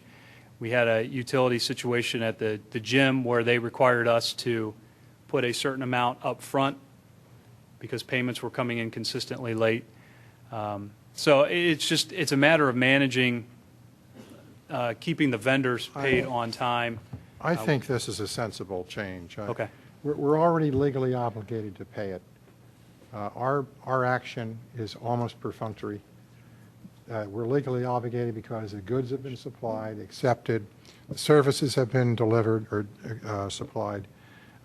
This doesn't change the ability of our staff to challenge the efficacy or timeliness of delivery of goods or services. They can still not pay and fight out with the vendor entitlement. Mm-hmm. What this does is speed it up so that we don't get hit with late payments, late finance charges. I think it makes good sense to do this. What is the potential danger? I mean, is there potential that we pay for something and then it's later not approved by the board for some reason? Well, remember, this is an artifact of what happened several years ago. Right. And I agree with Jim. It really is good, although I would suggest we add something that the board has to see the record of those payments within 30 days. So there is some kind of time constraint. So, well, it would have to be prior to the disbursement. So I think that's not accurate. That's exactly what his issue is. No. It has to be after disbursement. That's exactly what he's No, trying to get no. to. I'm not saying approval. Administration has already agreed to publicize on the website the schedule of bills payable, like a disbursement list. Yes. And that's all I need. Okay. Yeah, and that's So, adequate. for example, if we were to get on a systematic check run where we were issuing checks, say, weekly, every Friday when those checks are issued, a report would be posted to the website indicating what is included in that check run. And at the same time, if the board we can include those reports in your packets as well, if that's what you'd like to see. But does that address your concern, Commissioner Fisher? Yeah, no, I'm satisfied. I'm ready to make a motion to authorize. So, okay, I'm good. Can you I was make a just kind of motion? responding to Kevin.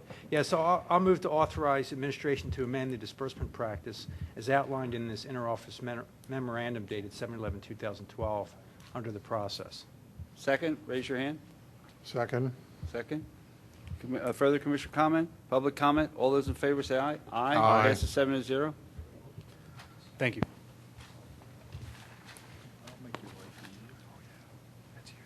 You're still on. Sorry, yeah. Sorry, Kevin was talking over here. I got distracted. He always talks. Just keep going. Okay. I'll move to adopt Resolution 2012-85. This is for the creation of a Stormwater Management Special Revenue Fund. Mr. White, would you like to comment on this briefly? I would, yes. Real quickly, this is what we're establishing here is an accounting system similar to that of the sanitary sewer fund. So as we start to walk down the road of having a stormwater management program, this would establish the accounting, making sure that those activities are segregated outside of the general fund. That'll help us track not only the activities, but also keep it so it's not commingled in with all the general fund activity. If there is at some point a dedicated revenue source, it goes into this fund. If bonds are issued to address long-term capital improvements, this fund will be used to maintain it. If there's ongoing operating expenses associated with maintaining the system, this is the fund where the accounting for that would be housed. So it would be very similar to the sanitary sewer fund. It's just being set up for the storm sewer activity.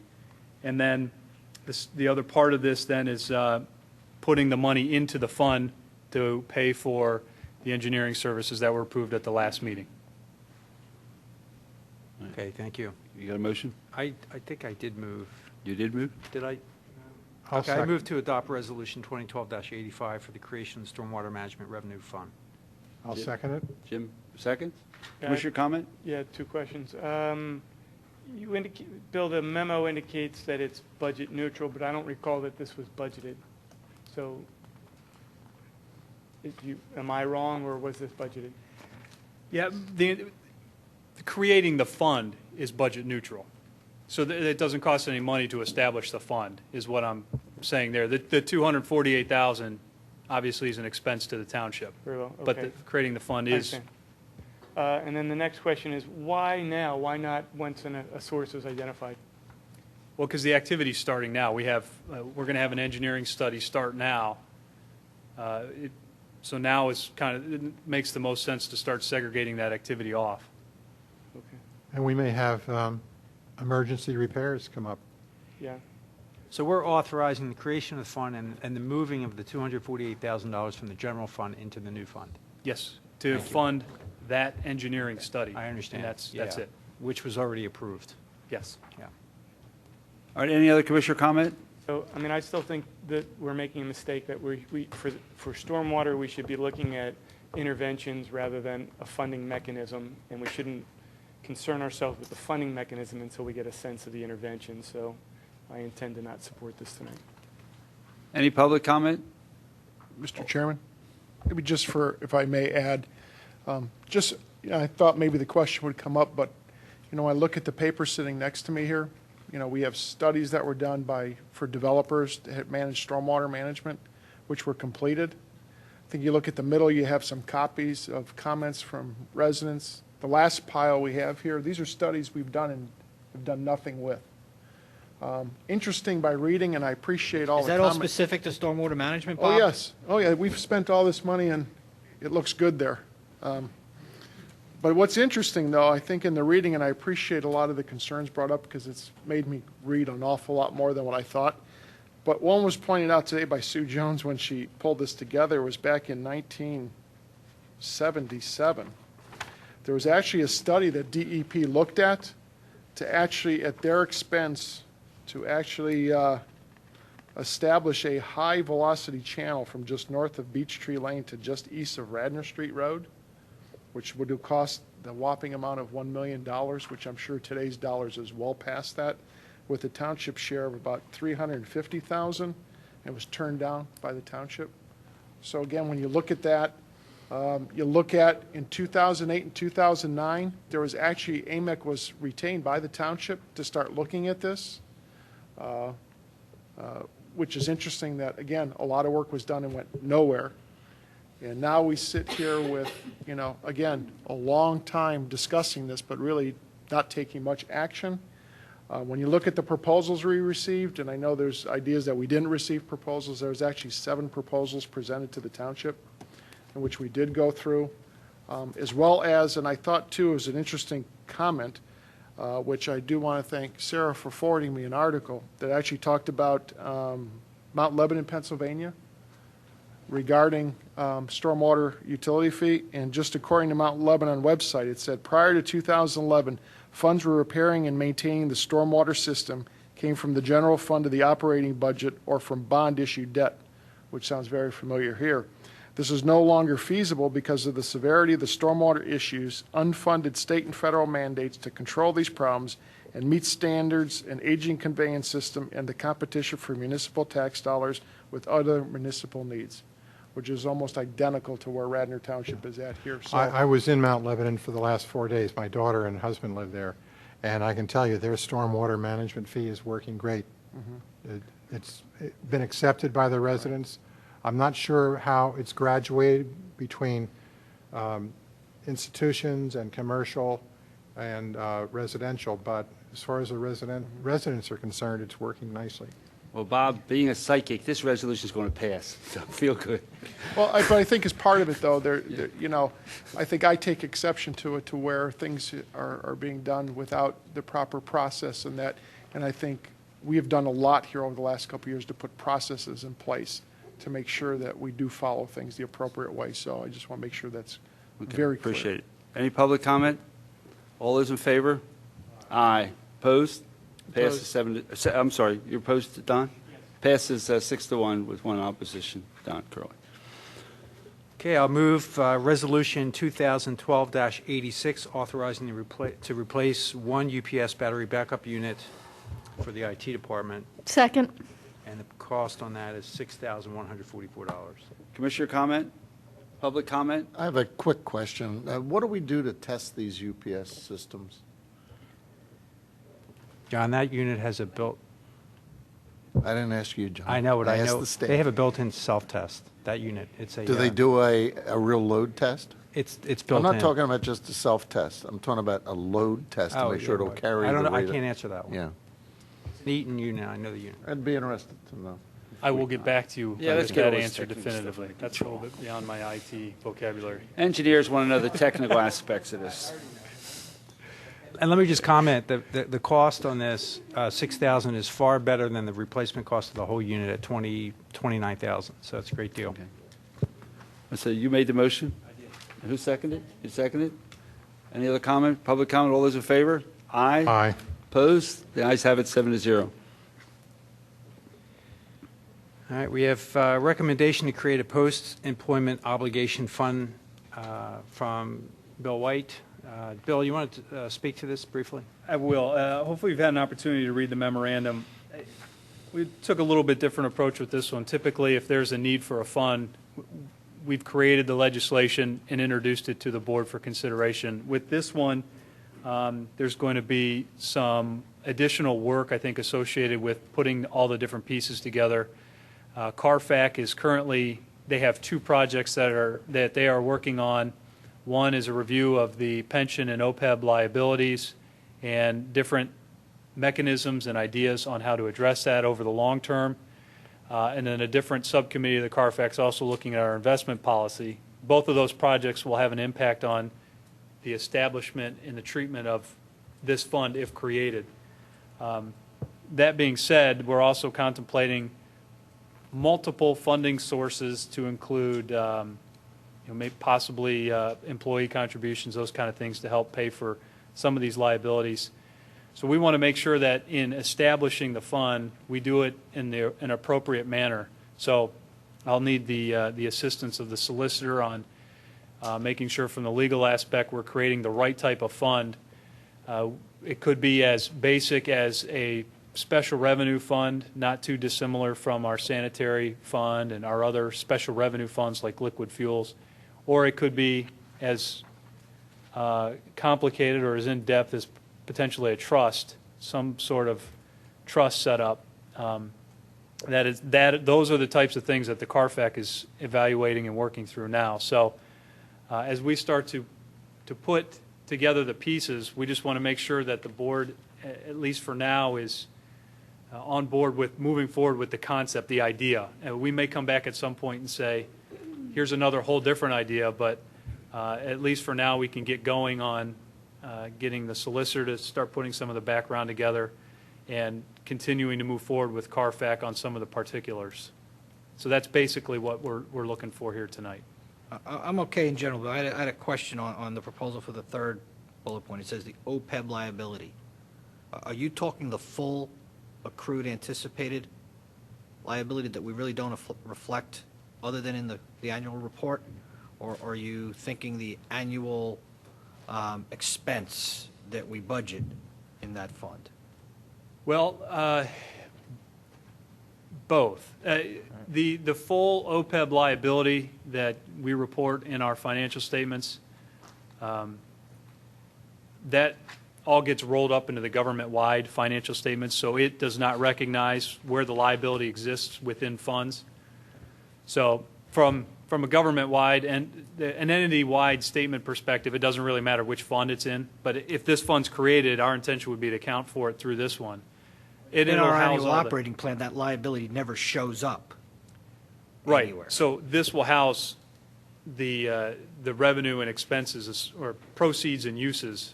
Not going to be revenue, but It'll house the revenues that go in, the expenses that go out, but it will not reflect the actual full liability is what you're envisioning at this point in time. right, because according to governmental accounting standards, you don't carry entity-wide liabilities in particular funds. It's rolled up. Okay. Just as you're thinking about it, you know, to a certain degree, these funds are fungible, except for certain elements of it. So I think you got to make sure that when we set this money aside, it's set aside for this use and can't be sort of a loan back to other funds downstream. I don't know that I know that there may be issues with employee contributions where it may have to be escrowed and put into a trust, but township contributions, I would want to see segregated. I don't know that I would want to, at this point in time, go down an escrow route because usually there's fees and things associated with an escrow so that it diminishes the use of our contribution for the obligation. But I wouldn't want it to be as fungible and loanable and transferable among the funds as you're thinking about it. Yes, and that's where you run the spectrum of as simple as a special revenue, as complicated as a trust, somewhere in the middle there to make sure. The one other benefit I'd like to mention is in establishing through the investment policy, and then again, this is something we'd want to work on with the solicitor, is the opportunity to invest any kind of assets that are set aside for these liabilities in a similar fashion as we do the pension. And there's more opportunities for greater returns. If the assets can have a greater return on themselves, it's less funding required from other sources, other township or employee sources. So that's one of the other benefits of segregating it out. I'm in support of getting this set up sooner rather than later, because all the time that we don't have it set up, we're having all of these payouts.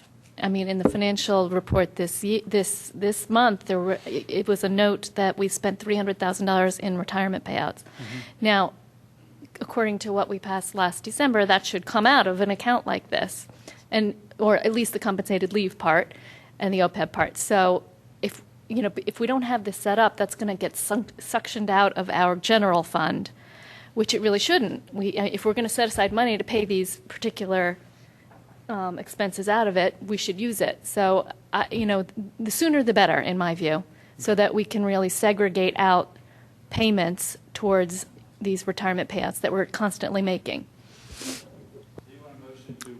I'll make the motion, but Bill, one more question. What, create a post-employment obligation fund memorandum? Is that what you're doing? No, authorize the solicitor to draft necessary legislation to create the fund and amend the investment policy for the August Board of Commissioners meeting. That's it? You have it written down somewhere? I do. All right. Do I have a second? That's my motion. Do I have a second? Second. Commissioner comment. Wait, quick comment. Bill, I'm sorry. I think the humidity's getting to me. I may have missed something you said. Do you envision us creating a separate, I understand fund accounting, that's one thing, but a separate bank account to hold these funds so that they can in fact have professional financial management, just like we do with the pension funds and, Yes, okay, yes. good.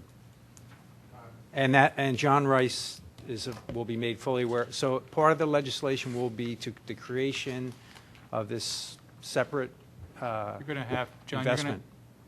Bill and I we've started to look at this a little bit, but you're going to have to amend, I think it's chapter 42 or whatever your investment. 44 of your code to set this up. And then if it's going to be a separate entity, a trust, let's just call it a trust and some trustees, that's all going to have to be legislated by ordinance. So, I mean, a municipal trust, there are investment trusts, insurance trusts. Usually they're joint groups of municipalities that form them. Divot, that has your insurance. There's other liability trusts. So, but that, you're going to have an ordinance to be introduced when we're ready to introduce that to put this in place. But this is really just separation of the funds from the general, like it'll be fund accounting, but more importantly, having the actual assets held in a different bank account. Set aside. They can be managed separately and make it difficult for future boards to move that money back, you know. Which is where the legislation piece comes in. Right. Correct. So, Right. so by ordinance. Okay, I support all that. Great. Thank you. Commissioner comment? Bill, my questions are not nearly as sophisticated as that. You have given us two memoranda, July 11th, which was written to us, and July 9th, also written to us, explaining what we're doing here. In the July 9th memo,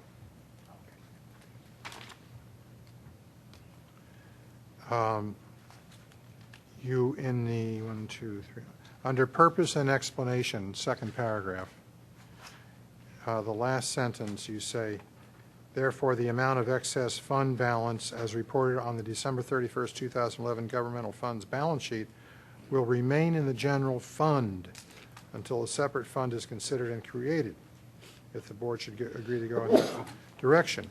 However, in the grid that you put into the resolution, you actually show transfers out of general fund into OPEB and the compensated absence liabilities. So I'm confused. Oh, well, I apologize if that was confusing. No. What I wanted to do, and what you're referring to is actually the next item on the agenda, which is Resolution 2012-88. You'll note in that grid that for the other post-employment benefits, as well as the compensated absence liabilities, it's noted that there is no fund at this time. Yeah. In the language of the legislation, it was identified that we wanted to memorialize the amounts as they existed, and if at some future point the fund is created, at that point the funds would be transferred as outlined in Resolution 2012-88. So it's the discussion on creating the fund is ahead of where we're at with transferring the money. Okay. In an ideal world, the creation of the fund we would have done months ago, so that we're at this point of the year where we have the 2011 audited financial statements and we know the amounts to transfer, it would all be done cleanly. But we don't have a fund established for those two We only yet. have one resolution here. Correct. The item that we're talking about currently is just getting a motion from the board to prepare the necessary legislation to create the fund for OPEB and compensated absence liabilities. That is what's outlined in the July 11th memorandum. All right. And then why are you, in the grid, showing police pension and civilian pension as transfers? Back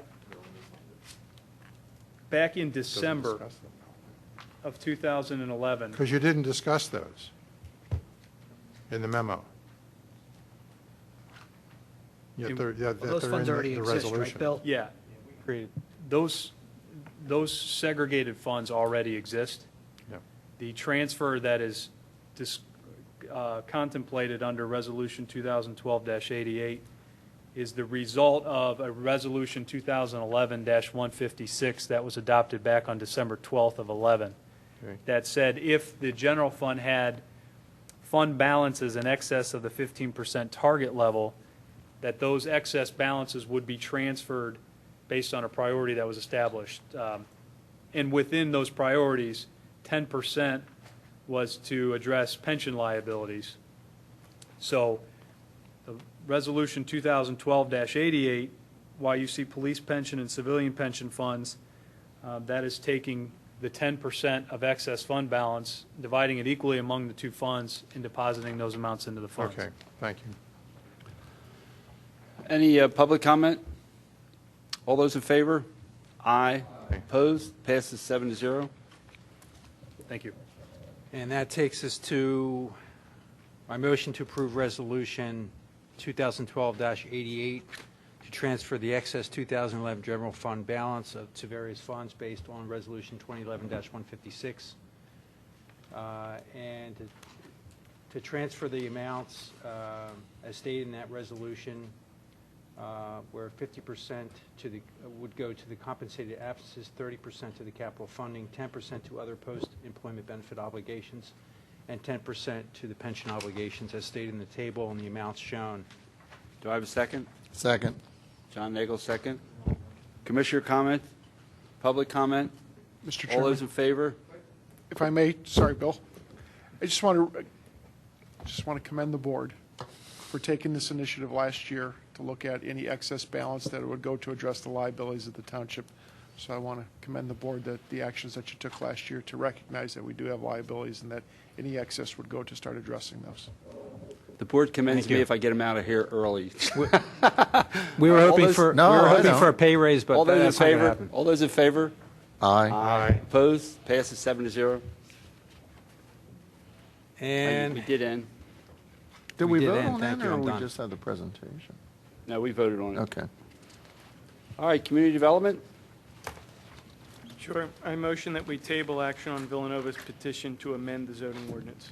That's not necessary because we already tabled it, so the motion, any motion would have to be to bring it off the table.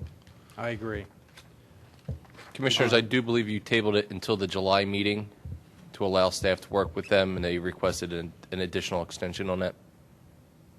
I don't remember that. I remember that we tabled it and directed you to work Well, with we them. may have said July, but if we don't untable it, it stays It tabled. doesn't matter. We don't have to take action until we want to take Right. action. There's no timetable, But just right? from- Right, John? Yeah. All right. So what we're doing is we're just noting that Villanova Ask for more time. asked for more time to address the concerns, questions raised by the commissioners, the township staff, and the community. All right, next item. John Rice, will you explain Appeal 2881? Yes, this is an appeal of an action by Mr.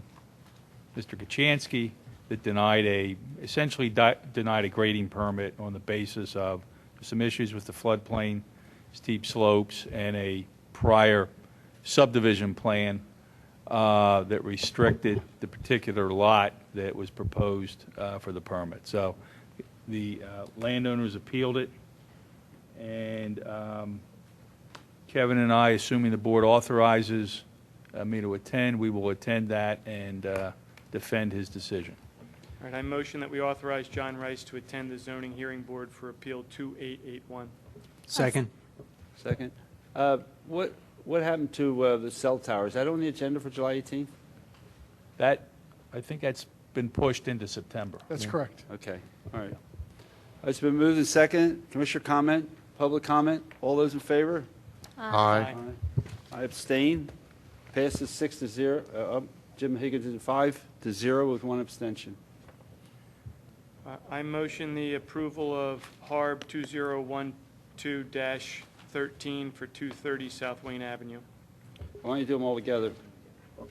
13, 14, and 15. Very well, 13, 14, and 15. Do I have a second? Second. I just have a question. The third one for 40 Luella doesn't have any description in it about what the permit is for. Certificate. I mean, what the, certificate is for. It reads blah, blah, blah, blah, subject, Oh. is hereby granted this permit for Cass, the you want to tell us what it's for? blank. It's almost like somebody changed the typeface to Cass, white. you want to tell us what that's for, what you're applying for? Sure, I can. Oh, I I apologize. I already didn't catch that on the certificate. There were 7 items that the applicant went in front of HARB for 40 Luella Court. Remove the oil boiler chimney and extend the gutter line to fill in where the chimney was at. Lower the rooftop oil boiler chimney extension from down to the original limestone cap. Lower and enclose the east fire escape stairwell and install 3-foot by 7-foot flush door to be painted the same color as the stucco. Replace second floor east window with typical existing window. Replace east elevation arch door opening with 108-inch by 41-inch Pella door, typical of the doors on the north and south elevation. 6, replace east elevation first floor window with 108-inch by 41-inch Pella door, typical to item number 5. And enlarge 9-foot 7-inch by 8-foot by 5-foot 2-inch high existing light well to a 10-foot by 9-foot 4-inch by 5-foot 2-inch elevator shaft with standing seam metal roof to match the existing light well. Okay. Any commissioner comment? Public comment?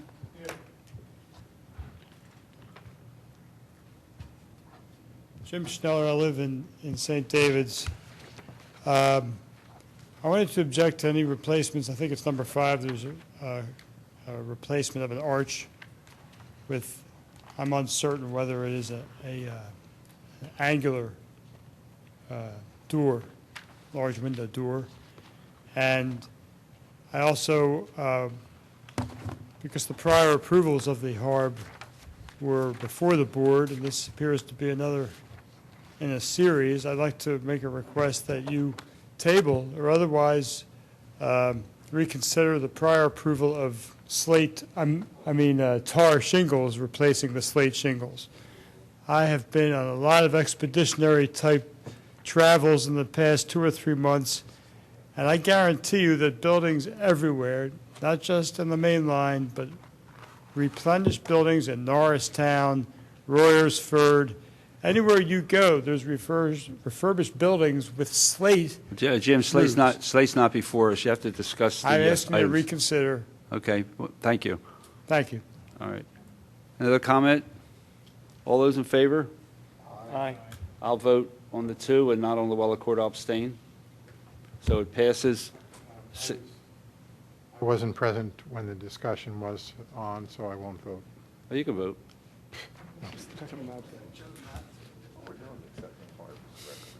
I wasn't here for it. What's that? You didn't have to be here. You didn't miss anything. I'm abstaining. All right, okay. All right. So it passes 5 with 1 abstention on the whole, 6 with 1 abstention on the whole thing and 1 abstention just on 40 Luella Court. All right. All right, what's it next?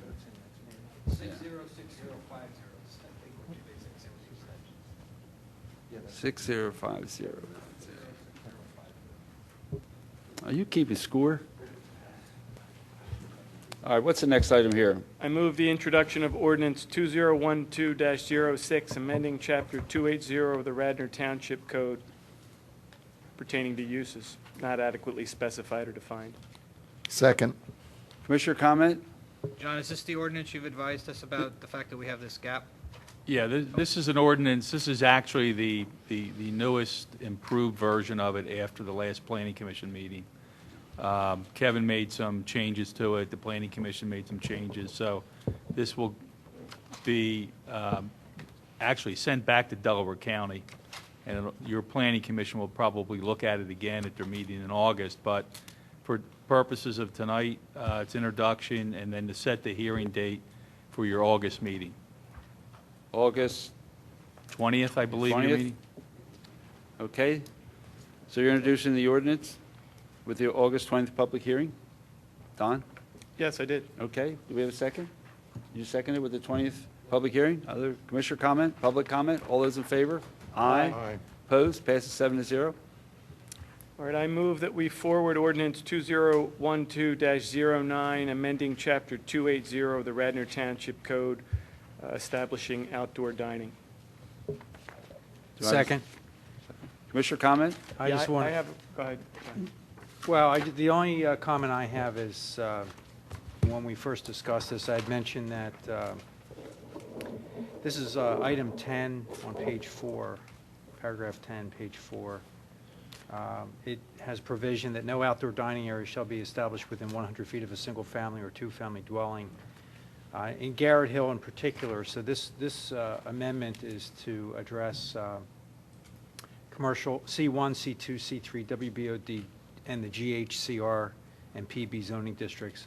And one of the issues we have in the Garrett Hill district is, and this was well vetted during the 100 and some meetings that we had in Garrett Hill, that because of the proximity of the restaurants to the residents' homes in Garrett Hill, it would probably create a hardship to have outside dining in such close proximity to the housing, and any amount of noise that's generated as a result of that, it would be a problem. So the only thing I'm going to ask is that we amend this before we send this to planning to make this, say, I don't know, 500 feet.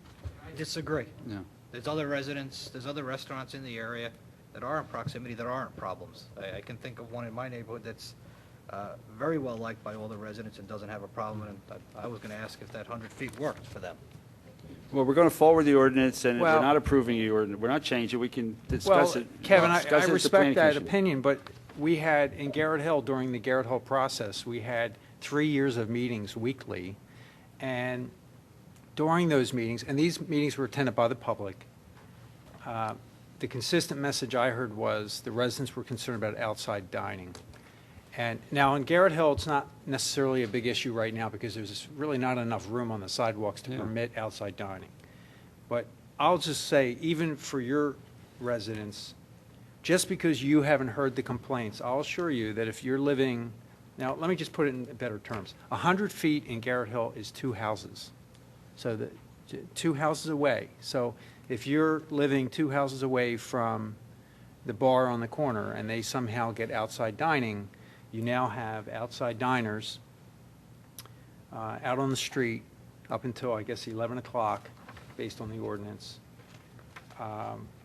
who could be making noise, and it's going to carry. It's going to carry right It doesn't into say your on the house. street, John. It says within any distance of a house. And I know for a fact that there are houses next door and near this restaurant, and I don't think anybody is displeased with this restaurant. Well, that's, again, great for your, so, either I'll suggest that we pull out Garrett Hill CR, or we amend that to be something greater than 100 feet, something that will at least create enough of a buffer that residents, I don't care where it is in the township, if you haven't lived next to a restaurant, and I did at one time, you have no idea the impact it has on you.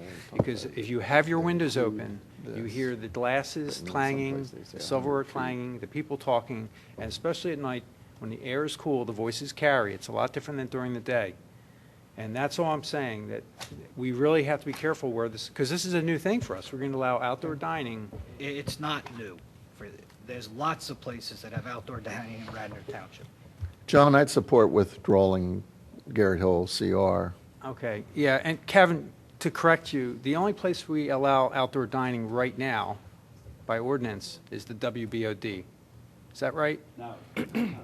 No, They're going to put 3 restaurants No, right no, here no. across from Radnor High School. They can have outdoor dining. But And I'm Planned saying Business. Under current zoning? Currently. No, Under yeah, zoning yeah, currently. right. They can have it right now, right Okay. here. Current zoning, there are districts such as the WBOD where we specifically allow it and regulate it.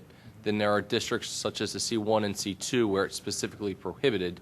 And then there are other districts, the C3 and the planned business, where it does not prohibit it, thereby it is permitted without any regulations. Yes, and those latter districts that you describe are generally, planned businesses. We're talking about a large complex. John, is there a problem taking Garrett Hill out? That can come out. Yeah, I don't care. I mean, I that's. don't care what you do at Garrett Hill. We're not actually introducing this ordinance. We're just Right. sending it to our board. So why don't we I'm send it to trying to them save with the this grief. comment? send it along with the comment that this is a concern and have them weigh in. Hold on. One problem is we do that, it comes back to us, and it's already gone through a process. So part of this is sending the draft that we want to, that we think is advisable. So, I mean, I have a similar concern, and I wanted to hear how you came up with 100 feet, Kevin. Why 100? Why not 200 feet or 125 or 150? Well, we were looking at the practicality of permitting outdoor dining, and in most of our commercial districts where restaurants are permitted, they abut residential districts. So anything greater than 100 feet we felt was going to create more problems than we were trying to solve with trying to expand outdoor dining. So we thought 100 feet, not from the property boundary, but from the location of where the outdoor dining is occurring, was a reasonable offset from a single-family or two-family dwelling.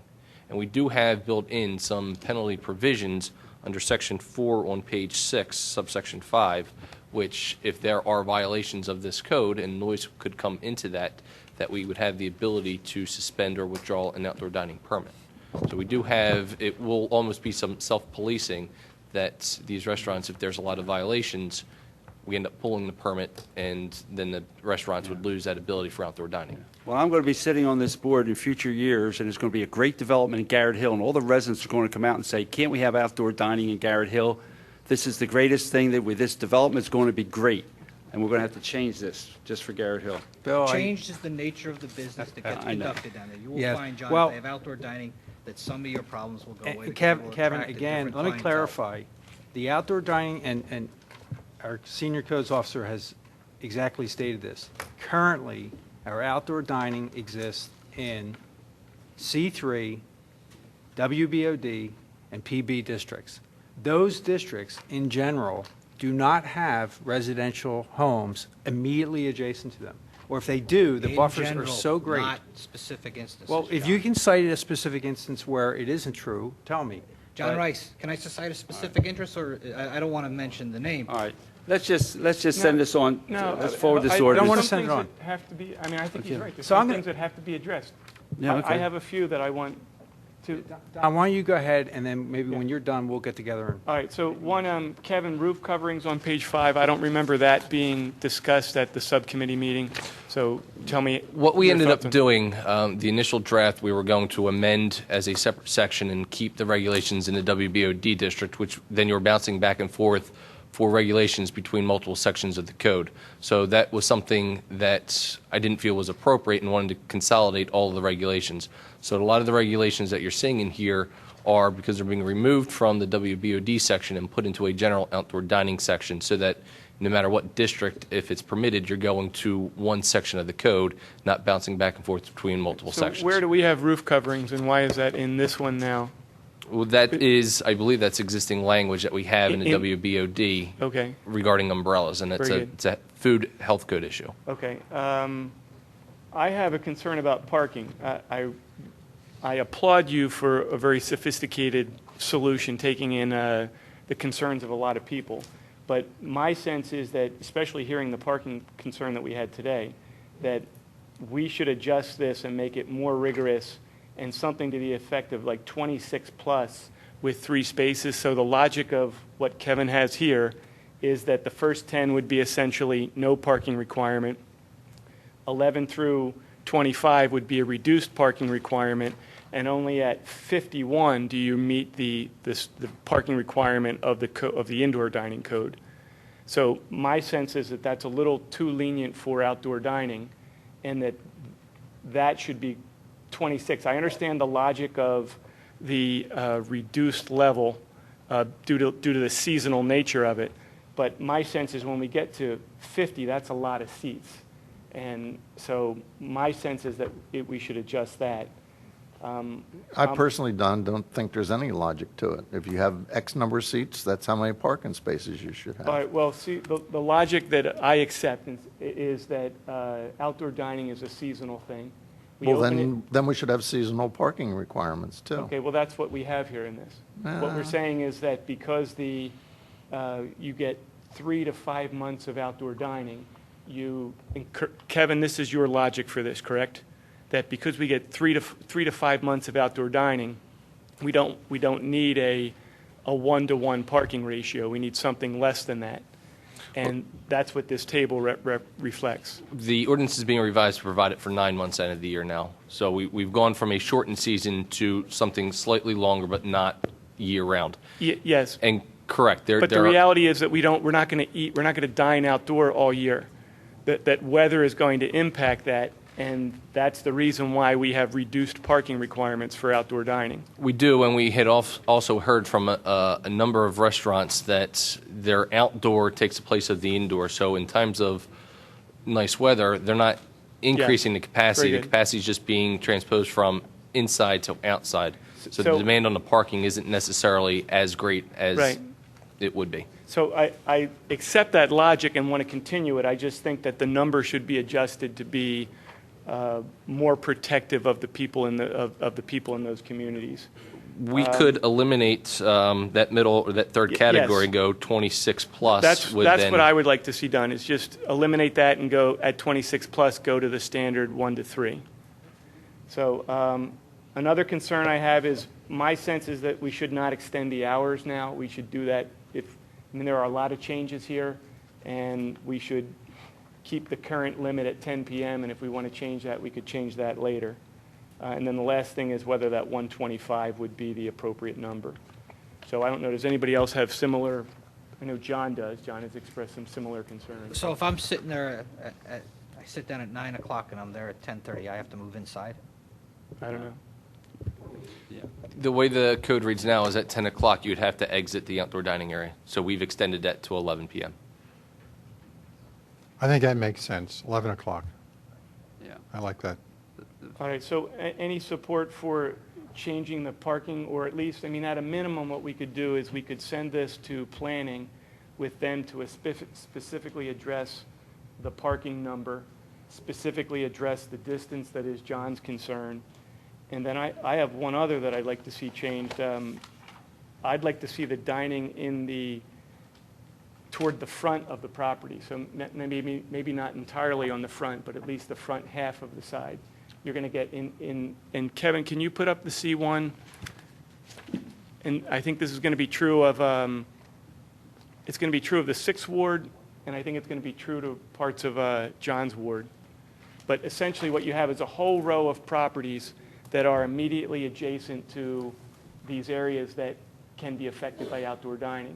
And if we move the dining toward the front, essentially the building becomes a buffer that will protect half the neighbors.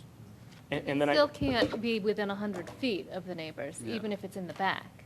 100 feet is nothing, yes. 100 feet is a very small distance. So, yes, but I think we should have additional protection here. And the reason I'm bringing it up is that I think this situation is really unique to these two wards, because in the 1st ward, as I see it, you have the railroad that separates. It's a very large berm, so you're not going to have the same proximity.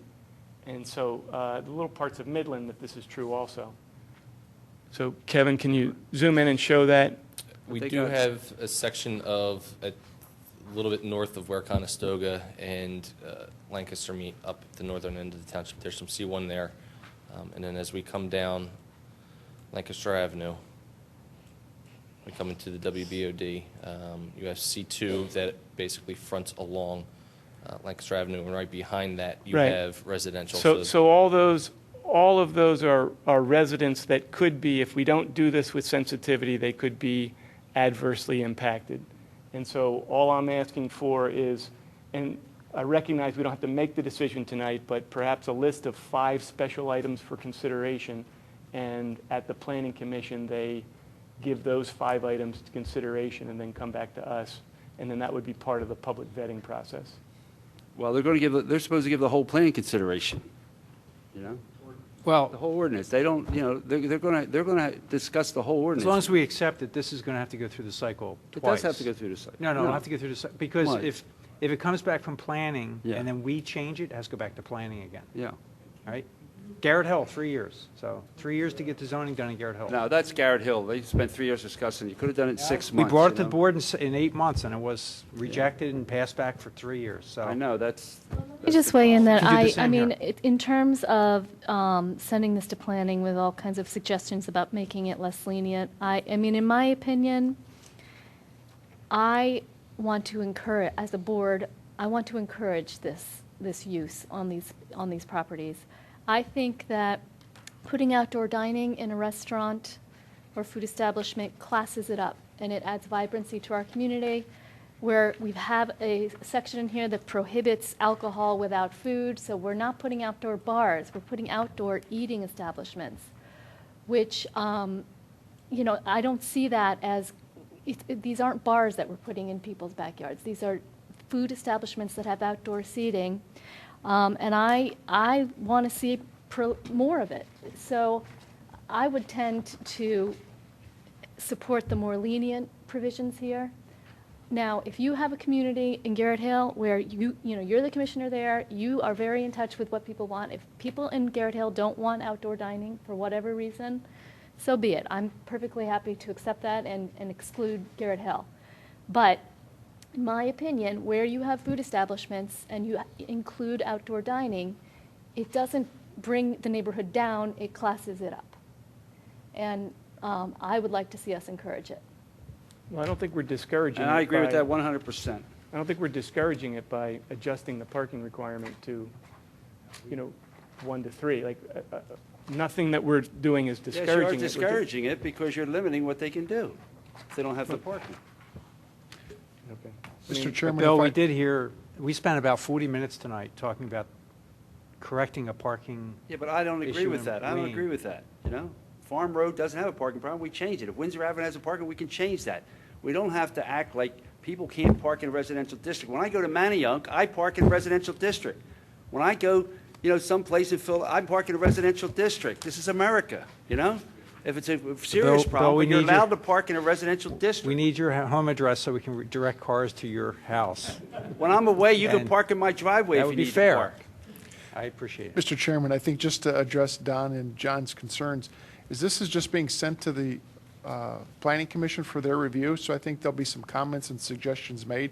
It'll still have to come back to the board before it's actually introduced at that time, which then it will return back again to the Planning Commission. So I think what Kevin wants to do, and correct me if I'm wrong, Kevin, is to get this process moving. I think we've talked about it for a while, to get this going, but I think the points you both bring are relevant because of your areas that are impacted, to give that input to the Planning Commission. But once it comes back again, before it's introduced, you'll have, again, an opportunity to be able to look at that and make adjustments as necessary. And in terms of the planning commission meeting, either Peter, Nelson, or I will be attending these meetings. We can communicate. Don, I understand your issue. John, I have the buffer issue. And Don, you had another issue. I believe it was the The hours. 25% of The 11 total o'clock. Yeah, I don't think the board's going to support that, so you can take that one off. But, it's an issue that we can communicate. This Yeah. is a discussion to the planning commission of the commissioners, and then they can, I suspect they're going to address these issues anyway. All right, well then, I'll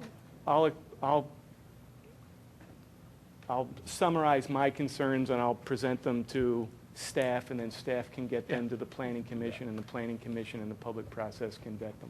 And I think also, too, I know John and I just briefly mentioned, and I think this could go back to both your points, is music would have an impact, too, as well, to try to regulate those types of things so that you don't have that music that also adds to it as well. So that's something that can be considered as well, as part of that timing.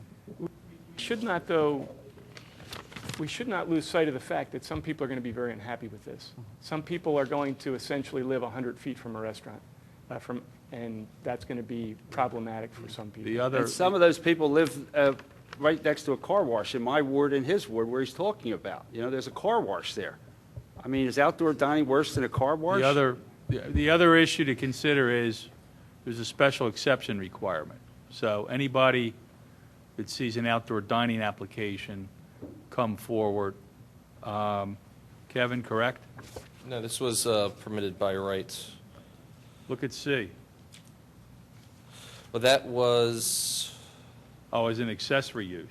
for existing non-conforming food establishments outside of those districts, because you're going to have existing restaurants that are in districts that don't permit restaurants, and instead of excluding them and putting them at an unfair advantage, we thought approve that, but through a special exception process. And we do regulate noise and music under Section 4(6) on page 6, that no amplified music or sound is permitted. And again, if we had violations of that, that could go in towards the revocation of the permit. Am I okay to say anything? Yeah, it's okay. Go ahead. All right, page 2. Section 4, then section 115.3, A2. You have a minimum sidewalk width of 48, that should be inches. Correct. Then you say, such area shall be free of surface obstacles and obstructions. It really ought to say, no outdoor dining shall be allowed in such area. It's got to be a mandate or a... The 48 inches is the clear sidewalk width outside of the outdoor dining area, and that 48 inches cannot contain street poles, fire hydrants, things like that. So they need to have a minimum clear width for pedestrian access outside the outdoor dining. All I'm saying is that you ought to have a prohibition rather than just say the area shall be free. Do you understand my We point? can add, yeah, I mean, that language can be added Okay. for the 48 inch. It ought to be a prohibition against the applicant rather than just saying it should be free. Under, dropping down 3 paragraphs, we use the term codes official. Is that in our legislation, that term? All of my inspectors are considered code officials. I'm talking about our legislation. That I would have to. I don't think we use that term, do we, John?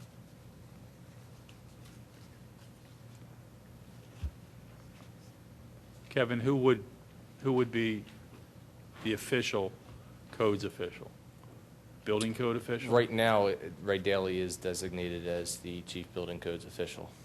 So to some extent, we use that as a title, but all of the codes officials Fine. would have it. If it's defined in our statute, in our ordinance, that's fine. But if it's not, then we ought to either define it or use something else. Well, I think in the building code, there's a definition of code official, right? Not in the zoning code, it's the zoning officer.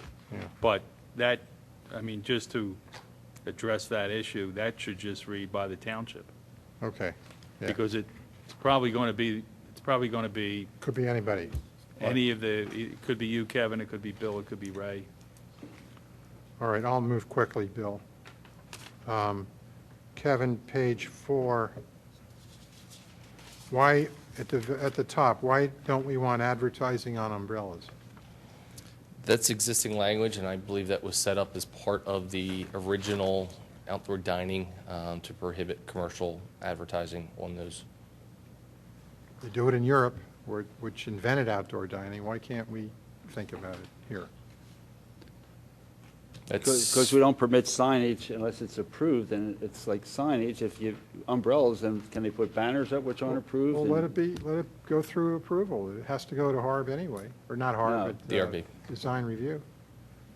And that would be a policy decision if you Yeah. want to start advertising on the umbrellas or not. Right now, the language, it prohibits any You advertising. might not already. like the ad, Jim. That's existing WBOD Yeah. regulations. That's what's, And also lighting on the umbrellas. Why are we opposed to that? That, again, is existing language, and if that's something that there was an intent as to why that was put in originally, whether or not you want to continue that or not. All As right. well as it would then draw more attention and make these areas a little bit more visible, given the proximity to residential developments. Okay. And then also in the category, this is the way we've always done it, quote unquote, why are we prohibiting exterior heating? There's a safety issue with those. Philadelphia has it all over. Their outdoor dining has exterior heating. oh, exterior. But I think that says an open flame versus one of those heaters, right? So one of those overhead heat. We were thinking any kind of outdoor flame So as there's being one of these problematic. overhead heaters that they have, I don't know what you call them, you know, that has the propane under here and the top. That is or is not permitted. That is not permitted. Yeah, As then well I'm- as any kind, well, we expanded that to any kind of outdoor, given that Well, then I'm with Jim on that one. That's we something figured it that was every- seasonal in nature, and if we're then changing the ordinance to then extend that season beyond what would normally, you get into something that's not seasonal, and you get into discussion, okay, well, if it's not Yeah, seasonal, right. But it doesn't throw off enough heat to keep you out there in December. It might throw off enough heat to keep you out there in September. That's all. Okay. Anyone else? Do we have a motion to introduce Sure. this? Motion that we, Consider to forward this ordinance? yeah, we already No, did. We did? Yeah, it was, I made the motion and John seconded it. Okay. Public comment?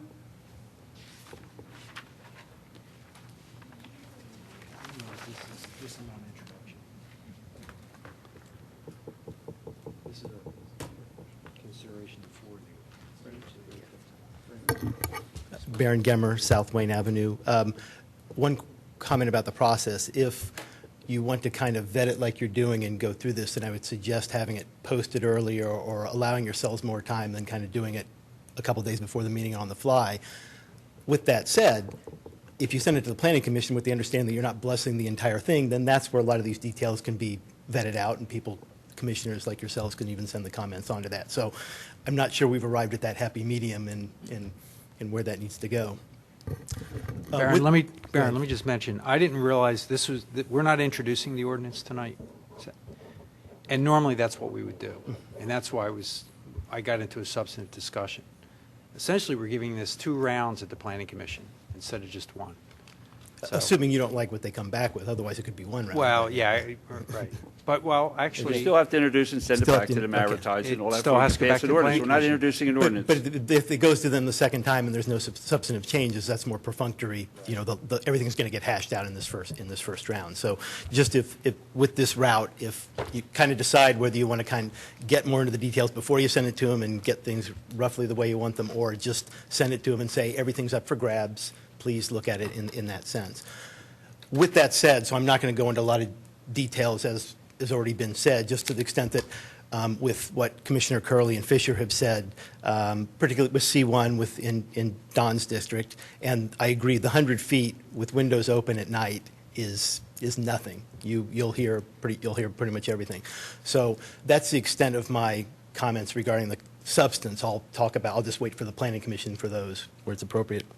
A couple of quick things, though, that are more perhaps administrative. On page 7 at the top where it's section 8, there's just a typo that section A where it's starting out no goods, that should be subsection B as is indicated in the paragraph, the sentence above. And then also, this may be a little lost because in the preamble it talks about C1, C2, C3, Garrett Hill, planned business, and obviously we've already talked about Garrett Hill and I have concerns about C1.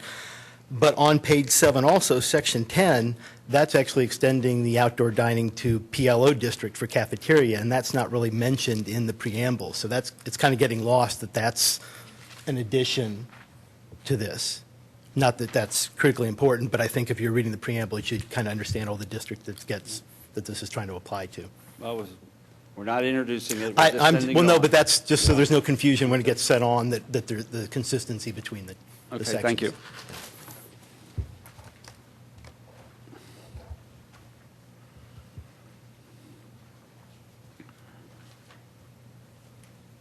Hi, John Sheehan. Real quickly, I feel real strong about those parking ratios, even if adjusting it down to the parking ratio up to 1 space per 3 seats for a 50 additional seats in a restaurant. It would result in a total number of parking spaces of 11 spaces, which is about 75 or 80% less than the actual number of spaces required. So. Thank you. All those in forwarding this on, in favor, say aye. What do we do on Garrett Hill? We're not doing anything. We're sending it on. We're not introducing it. Since we're not We're introducing approving it, I'll let it go. We're Okay. just sending it on. All those in favor of sending it to Planning Commission? Aye. Aye. Opposed? Passes 7-0. I move that we forward ordinance 2012-11.1, amending Chapter 280 of Radnor Township Code, amending the heights of athletic field standards in the PI Yield District. Is there a second? Commissioners, if Commissioner I comment? could add something to this. The intent was, as we discussed at the last meeting, to address the height of athletic field lighting, which is currently would be capped at 38 feet. I prepared a memo dated July 9th, and for your consideration, drafted two different ordinance amendments, one dealing with the singular issue of athletic field lighting, and the other being a little bit more broad-based and dealing with anything that the town could come in front of the township. So instead of being kind of a piecemeal approach to doing ordinance amendments or going in front of relief for the zoning hearing board for each and every project that may not meet the zoning code, the second ordinance would in fact address that. So any governmental project that the township takes forward on lands that they own, operate, or lease or maintain, that this ordinance would be effective for. And there are a variety of examples where that could come into play, whether it's signage, athletic field facilities, things like that, where we can't necessarily say for certain it's going to happen tomorrow, but could happen in 2 months. That second ordinance is a little bit more all-inclusive. So I brought both in front of you and asking for your recommendation to take one of those forward for approval. So again, these two, we're just deciding whether to send them on to our boards to comment them. We're not introducing either of these, right? Well, why don't we send both? Let them hash it out. That's what you're asking us to do, correct? The thought was to possibly even introduce the one. We're not introducing anything tonight. We can't. Yeah, I It's have to not say, I'm not advertised. prepared to pick between these two tonight. The zoning amendments can't be adopted by the board until 30 days have run from the planning commission From an review. So introducing it, Kevin, my understanding is this is just going to the planning commission. Yeah. You're getting a look at it to make sure there's nothing in here that you have any serious objection to. I have a concern, John, and I want a question for you. On the first one, 2012-11.1, it says the limit is tied to this organization, IESNA. So if they change the limit from, Kevin, do you know what the current limit is? I don't believe it's a limit. It's the principles at which they look at lighting for light glare and light spillage and things along that nature.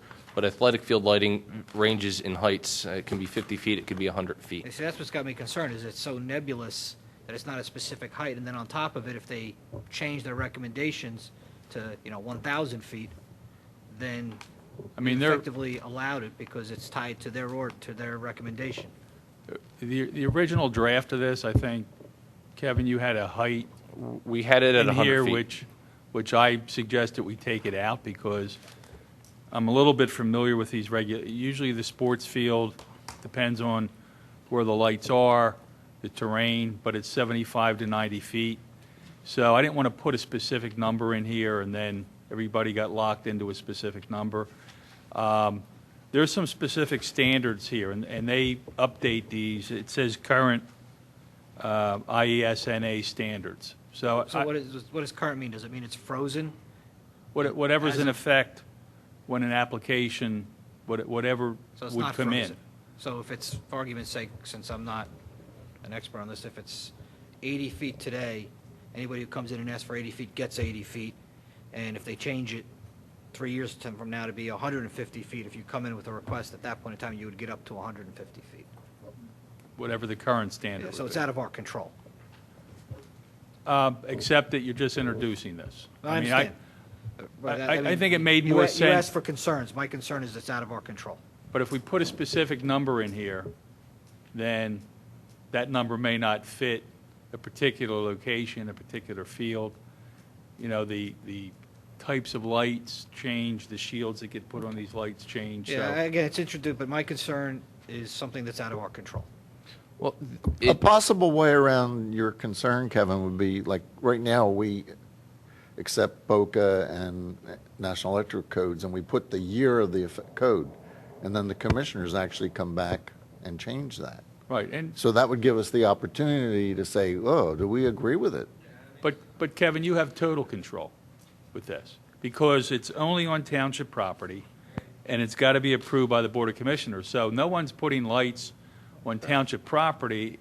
Forget about zoning Yeah, fair enough. I understand until your you point. until you We'd have to grant agree them what the they put right in. separately I from see zoning. your point, John.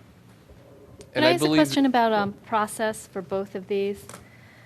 So if we passed an ordinance like this, in the future, anytime the township wanted to place lighting on an athletic field, we could just do it by right. We wouldn't have to go in front of zoning or anyone, we could do it if it by Board of Commissioner approval. Correct. And then similarly, for the more encompassing one, any accessory use that we wanted to do on a township property, we would just go ahead and do it. There wouldn't be any kind of public process. Yeah, we have to approve it. Well, it would have to be approved at a public meeting for the process. We just So the- wouldn't have to go through the process of amending the code to allow it or going through a process of a zoning hearing board application. Effectively like a special exception. It would still be subject to the board approval. It, Right. We it still allows have to us. have a public meeting, we got to vote on it in public. Right. We can't just push it through without Right. anybody knowing about it. It just, on township property, I mean, for years. We just The ignored township it. didn't have to follow their own rules and regulations, right, Yeah. John? The issue is that townships, boroughs can exempt themselves from all zoning. But you have to do it in your zoning code somewhere. You've never done that. Okay. But I think what's happened is there's just, in some situations, things were exempted informally or formally, and this is an effort to deal with, this says accessory uses in all zoning districts. So you wouldn't go through what a private property owner or lane would have to go through to do something similar like this, but you still have to have a public proceeding. It's got to come in front of this board. Someone's going to present something to you, and you're going to have to approve it. So I don't understand what that proceeding would be. Would it be an ordinance? No, it would It's just an be agenda item, just an agenda item in most cases. An expenditure. as an expenditure? Yeah, like by resolution. Could be done by resolution, but it would not, So it could conceivably happen in one meeting. I mean, there's no advertising Right. or. Yeah, so I have to tell you, I'm personally, with the second one, I have my misgivings about it. I feel like our township properties are all over our township. They abut they're in the middle of all our neighborhoods. And part of the reason you want a process is so that people can be aware of what's going on and weigh in on it if you're going to have a new accessory use that's not foreseen. And the first one doesn't bother me quite as much because it's such a specific use that, we could kind of make a blanket decision, well, this specific use on this specific type of property, athletic field, is legitimate, and we give this kind of blanket okay to it. The second one being, kind of any accessory use kind of gets exempted from this process that we have. It doesn't sit well with me. But, So- but the fact of the matter is you have to do it at a public meeting. The commissioners can always take as much time as they want.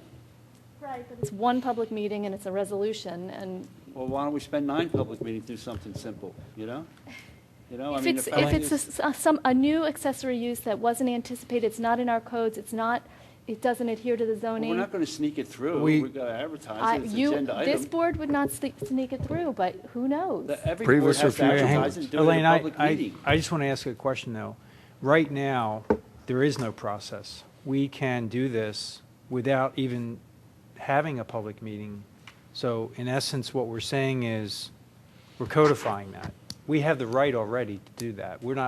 We can exempt ourselves from zoning. At one meeting.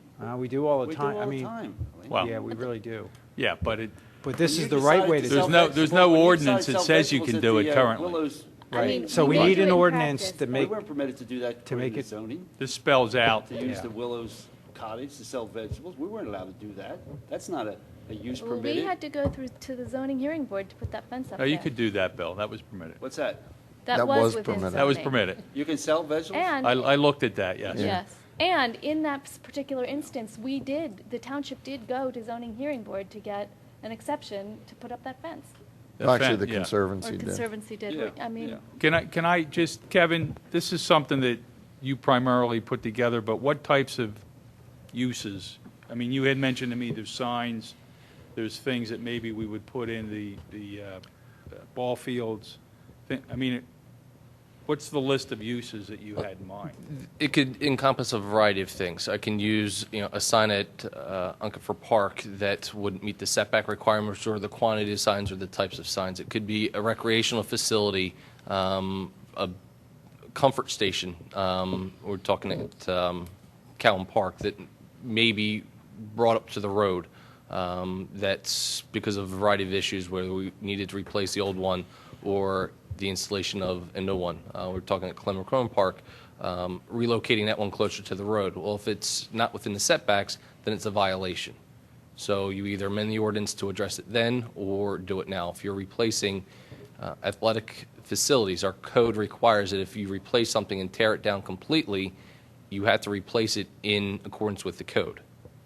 This would prevent or prevent you from going through that process. So garages, public works, any kind of building or structure that... Something that is really in the interest of the public health, safety, and welfare. That the bigger projects are obviously going to be coming in front of the commissioners. How difficult would it be just to require that all those things be approved as a special exception? So it has to come to this board and then get 2 meetings? That's a zoning hearing board, zoning special Okay, then exception. conditional use. Well, then you got to have a court reporter here. Yeah. You have to advertise it. Yeah. I mean, the commissioners are the elected body, okay? So we have to vet it at a meeting, and if you worry about other, they're responsible to the public.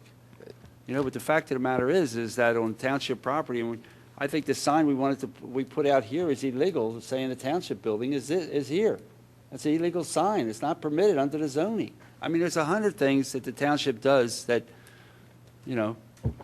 and we should just approve them publicly. I have a question for John Rice. It says when approved by the Board of Commissioners. Does this mean, once we pass this ordinance, the Board of Commissioners by resolution can approve these Yes. accessory uses? So maybe we need, and maybe we need to, there may be a blended approach here, because with a resolution, we don't need to have a public hearing. We literally, it's on the agenda, we do allow public comment, but there's no grace period. Maybe we could require that this be introduced. Doesn't necessarily have to be an ordinance, but introduced and then have a 30-day waiting period before it's approved by the Board of Commissioners. That way, the public has fair notice, has an opportunity to contribute. Because I trust this board. I can't say that for past boards or future boards. You trust the ball, John. Well, you just can't We're always responsible to the trust. public. Look, you put in the 30-day waiting period, and then it's just like adopting an ordinance that's changing the zoning for that. It's the same process we have now, right? And any What's the board in the difference? future can amend the code to allow it. So Right. you're not So giving it's- yourselves... That's what we have now. You're not giving yourselves any additional approval process, and you're not giving any future boards additional, because they can go through the process and amend it if they thought that that was too restrictive. Some of the other things, such as disturbance of steep slopes. We're talking a lot about stormwater management and modifying our facilities. Right now, our codes prohibit disturbance of steep slopes. So if Public Works wanted to go out and do a stormwater management project that involved disturbance of steep slopes, they would have to go to the zoning hearing board. So those are the types of things that we were looking at that would help give the board some flexibility and not have to deal with this on a case-by-case basis. All right, do we have 4 votes to pass this tonight? 7 votes to pass it on. just go into the planning commission. Yeah. Yeah, well, that's what I'm saying. And Kevin, both of them is the intent to send, or you still want us to pick one? Well, I guess if you're looking for comments back from the planning commission, you can send both. Yeah. My thought process putting this together was to send one, but if it's going to come back in front of you for an introduction, Yeah. at that point, we would introduce one of those. Yeah, give them all the information. Let them sort it out. All right, any public comment? Do we have motions on these 2 ordinances? Yeah, there's a motion on 2012-11.1. And who seconded that? Who seconded it? John Nagel seconded it? You got that? Okay. Public comment. I wanted to mention that since arguably the 2012-11.2 needs work, and also because there's pending litigation with Agnes Irwin's suit, maybe these could both use time before you vote on them. Thank you, sir. Appreciate it. All right. All those in favor, say aye. Aye. Opposed? Passes 7-0. The next one?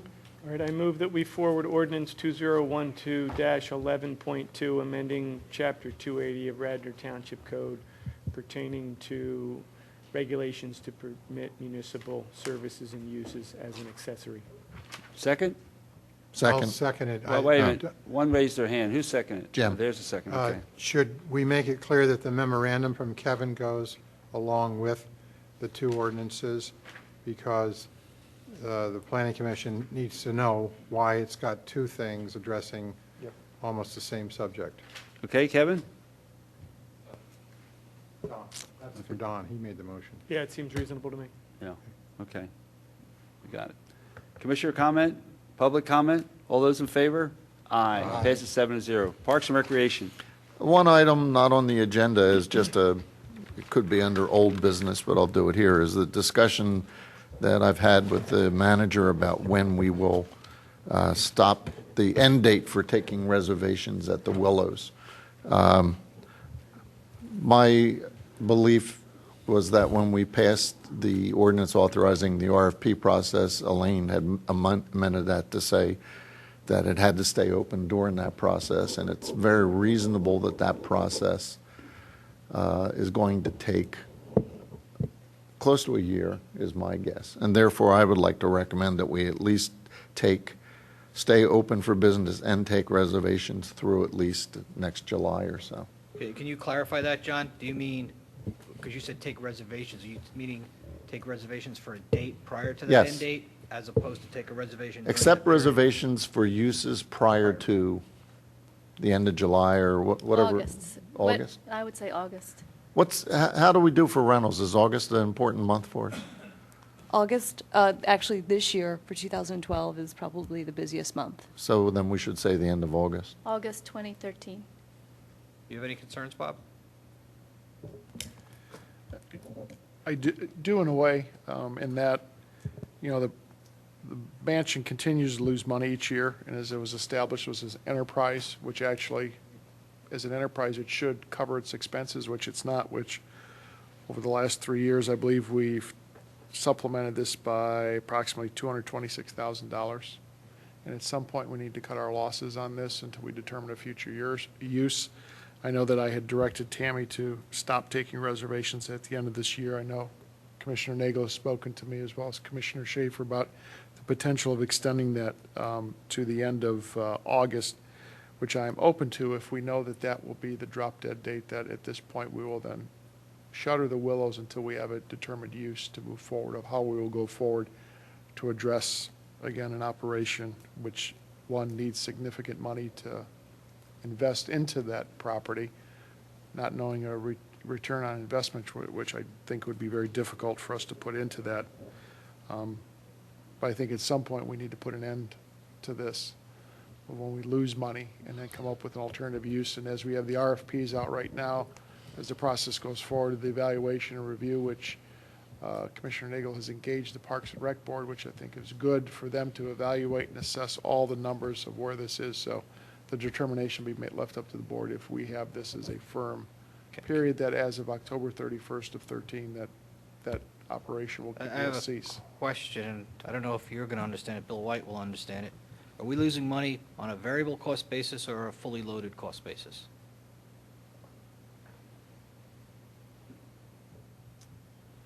Maybe you have to research that. Yeah, let me take a look at it.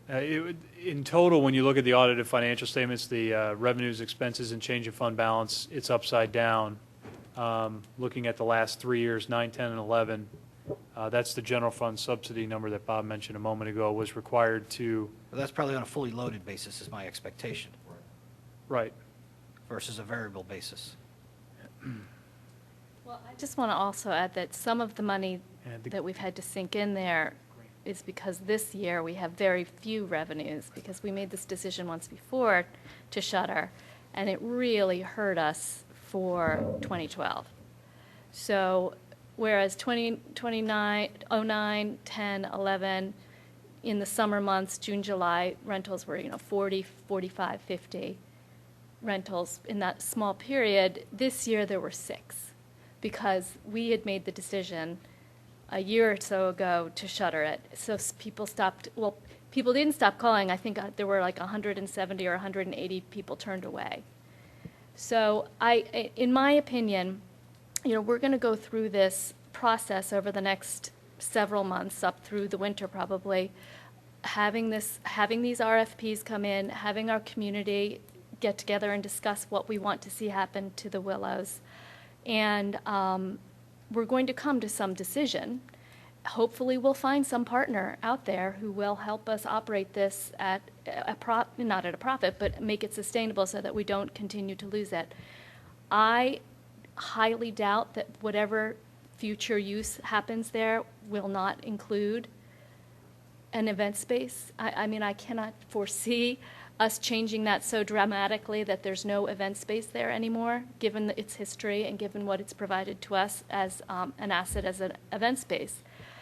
So I don't see it as a negative to have it rented out all through next summer, because in my view, I think it's going to continue to be an event space, and whoever we partner with will have to just honor those contracts.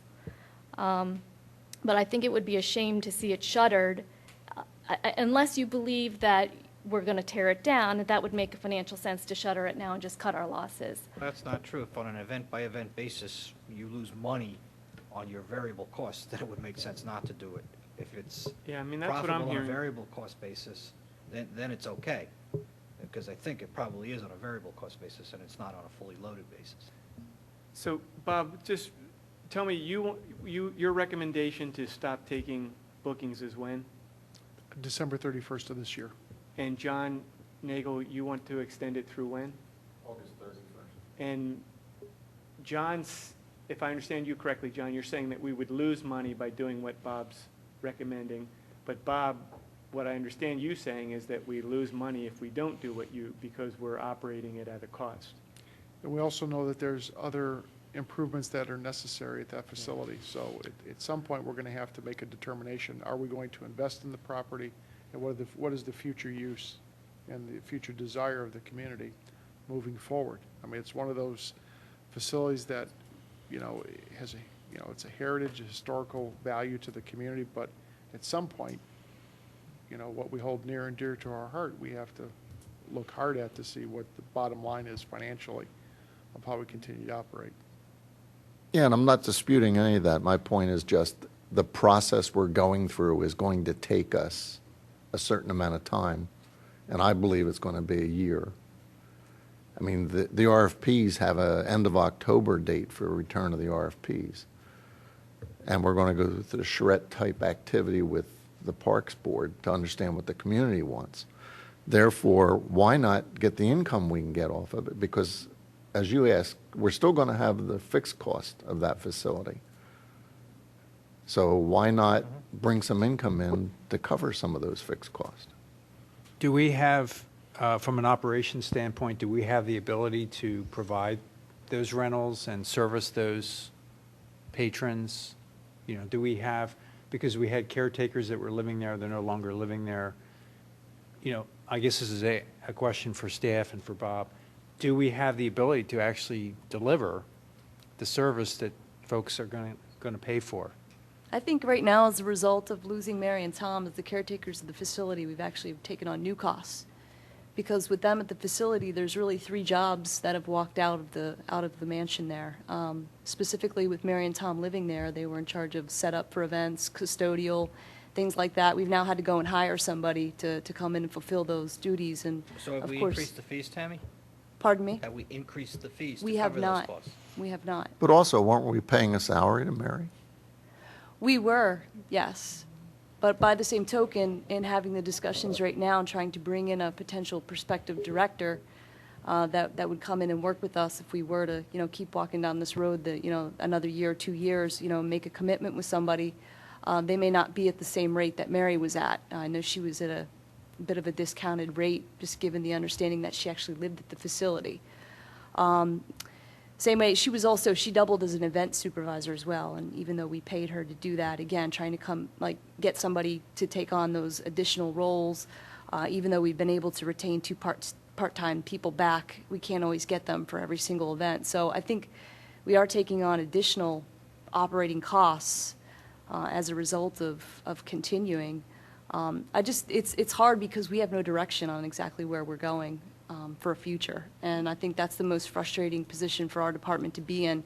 It's great to have an event venue, believe me. We've had some incredible things that have gone on in the last few weeks, specifically with 2 new big events that took place there. But from the current operational way that we're going about, it's just not working. It's just not functional for us. We've never made a commitment to marketing. We've never made a commitment to any type of an out your business plan, and it feels like, we need to make that commitment in order to stand by the facility and continue taking those bookings. It sounds like we need on the short term, a partner to do all this. Unless this board wants to commit funds to hiring these individuals and keeping, it sounds like we really need a partner quicker than we are planning to get one.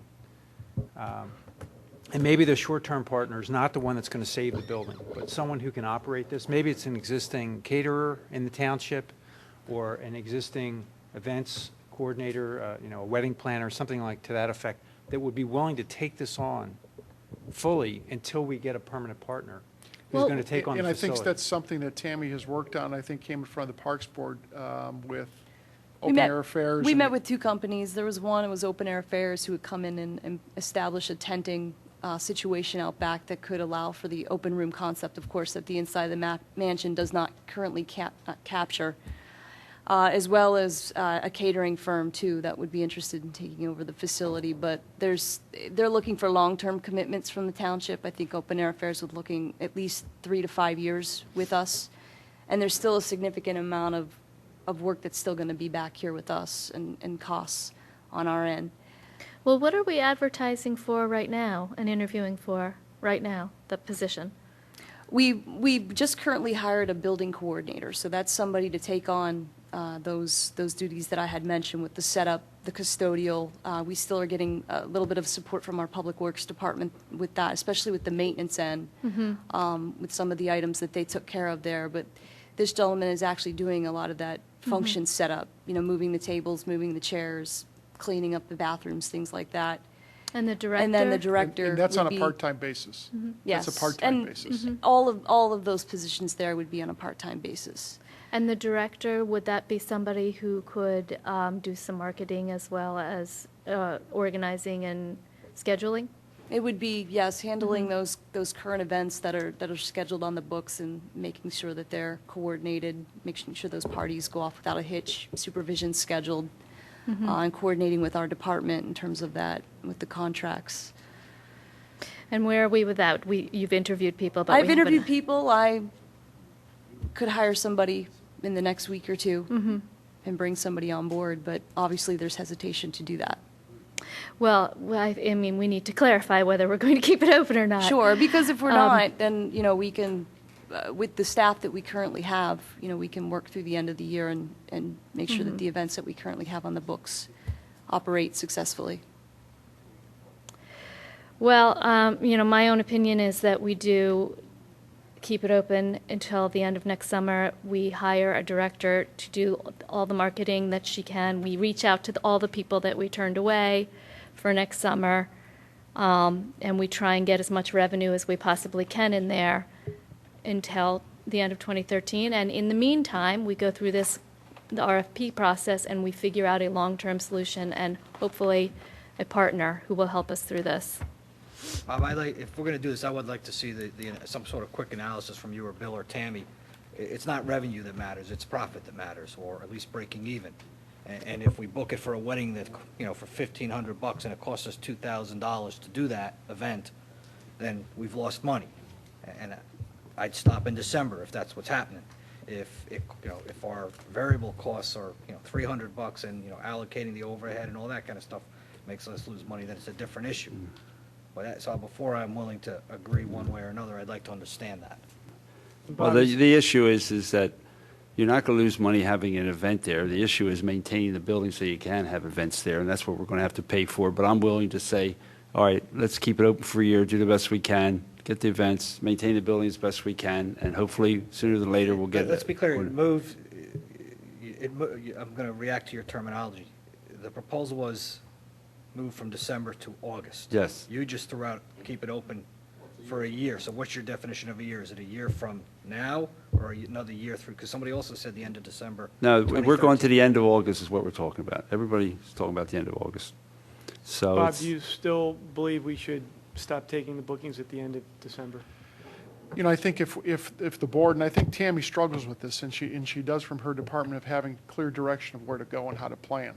If the decision is that on August 31st of next year, that's it, we're done, there's no open again until we have a definitive answer, I'm okay with that because I think that gives Tammy clear direction of where to go. And we know at that point, August 31st of next year, that's it. Until we have a new direction to go, it ends on that day.